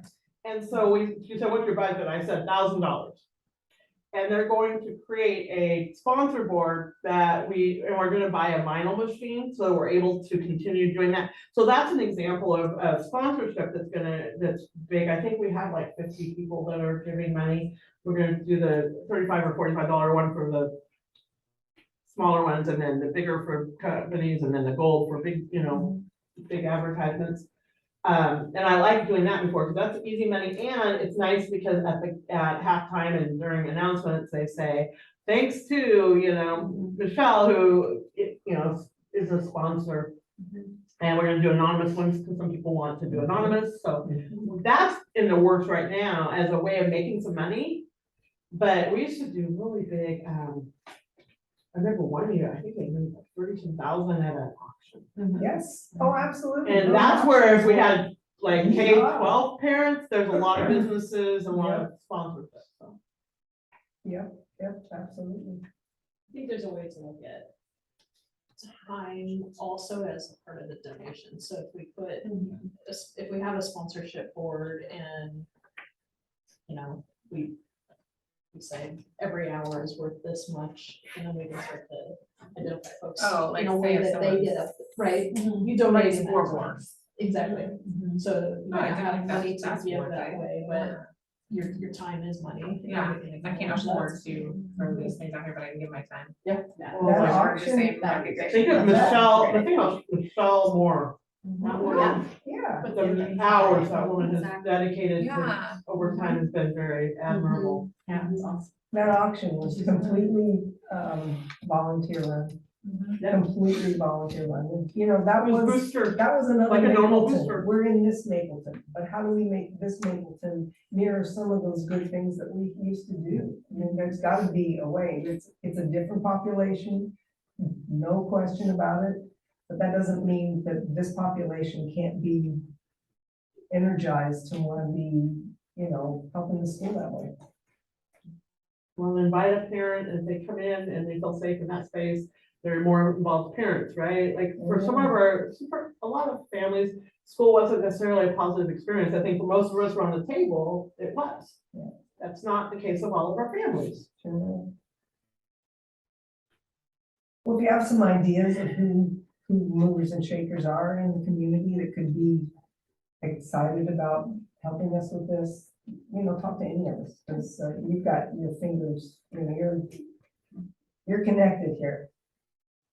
Yeah, we're gonna put it all on you, Abby. Doesn't always happen. I'm happy to help though. I want- Yeah, I would, You, Exciting. It'd be fun. you would, yeah. awesome. You do a lot. Okay. Any more comments from the board, or are we gonna adjourn this? Oh, God. You can always do Oh, I got something else. Like, I tried to pick a time slot, and I just, I'll just forget it and wait, we just do it before the drive. So did you just? I moved that we adjourn. Right. I will second that. Thanks so much. Double in everybody. favor.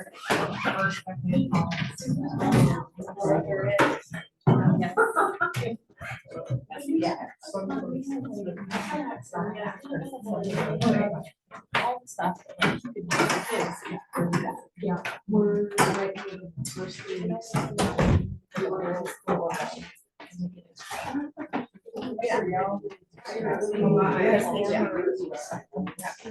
Today, that it was on Monday, and that was shipped out. I didn't know any of the. I was like, oh, you didn't, 'cause she told me that Monday.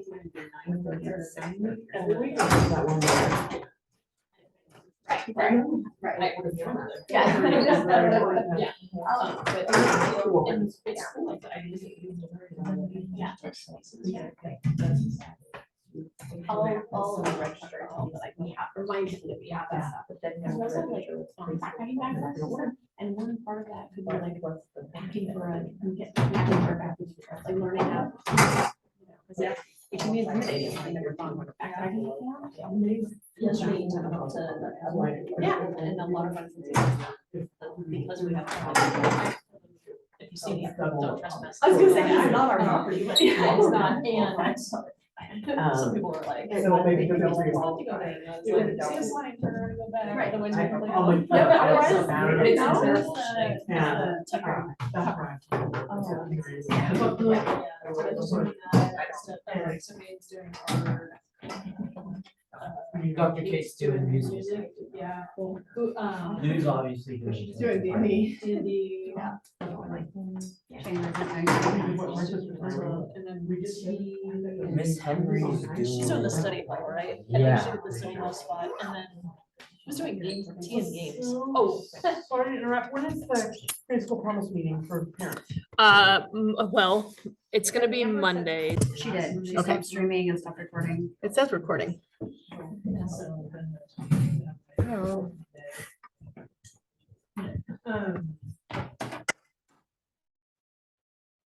Well, I just wasn't sure. I was. You know what, I'll do pause the what you need to do, recording because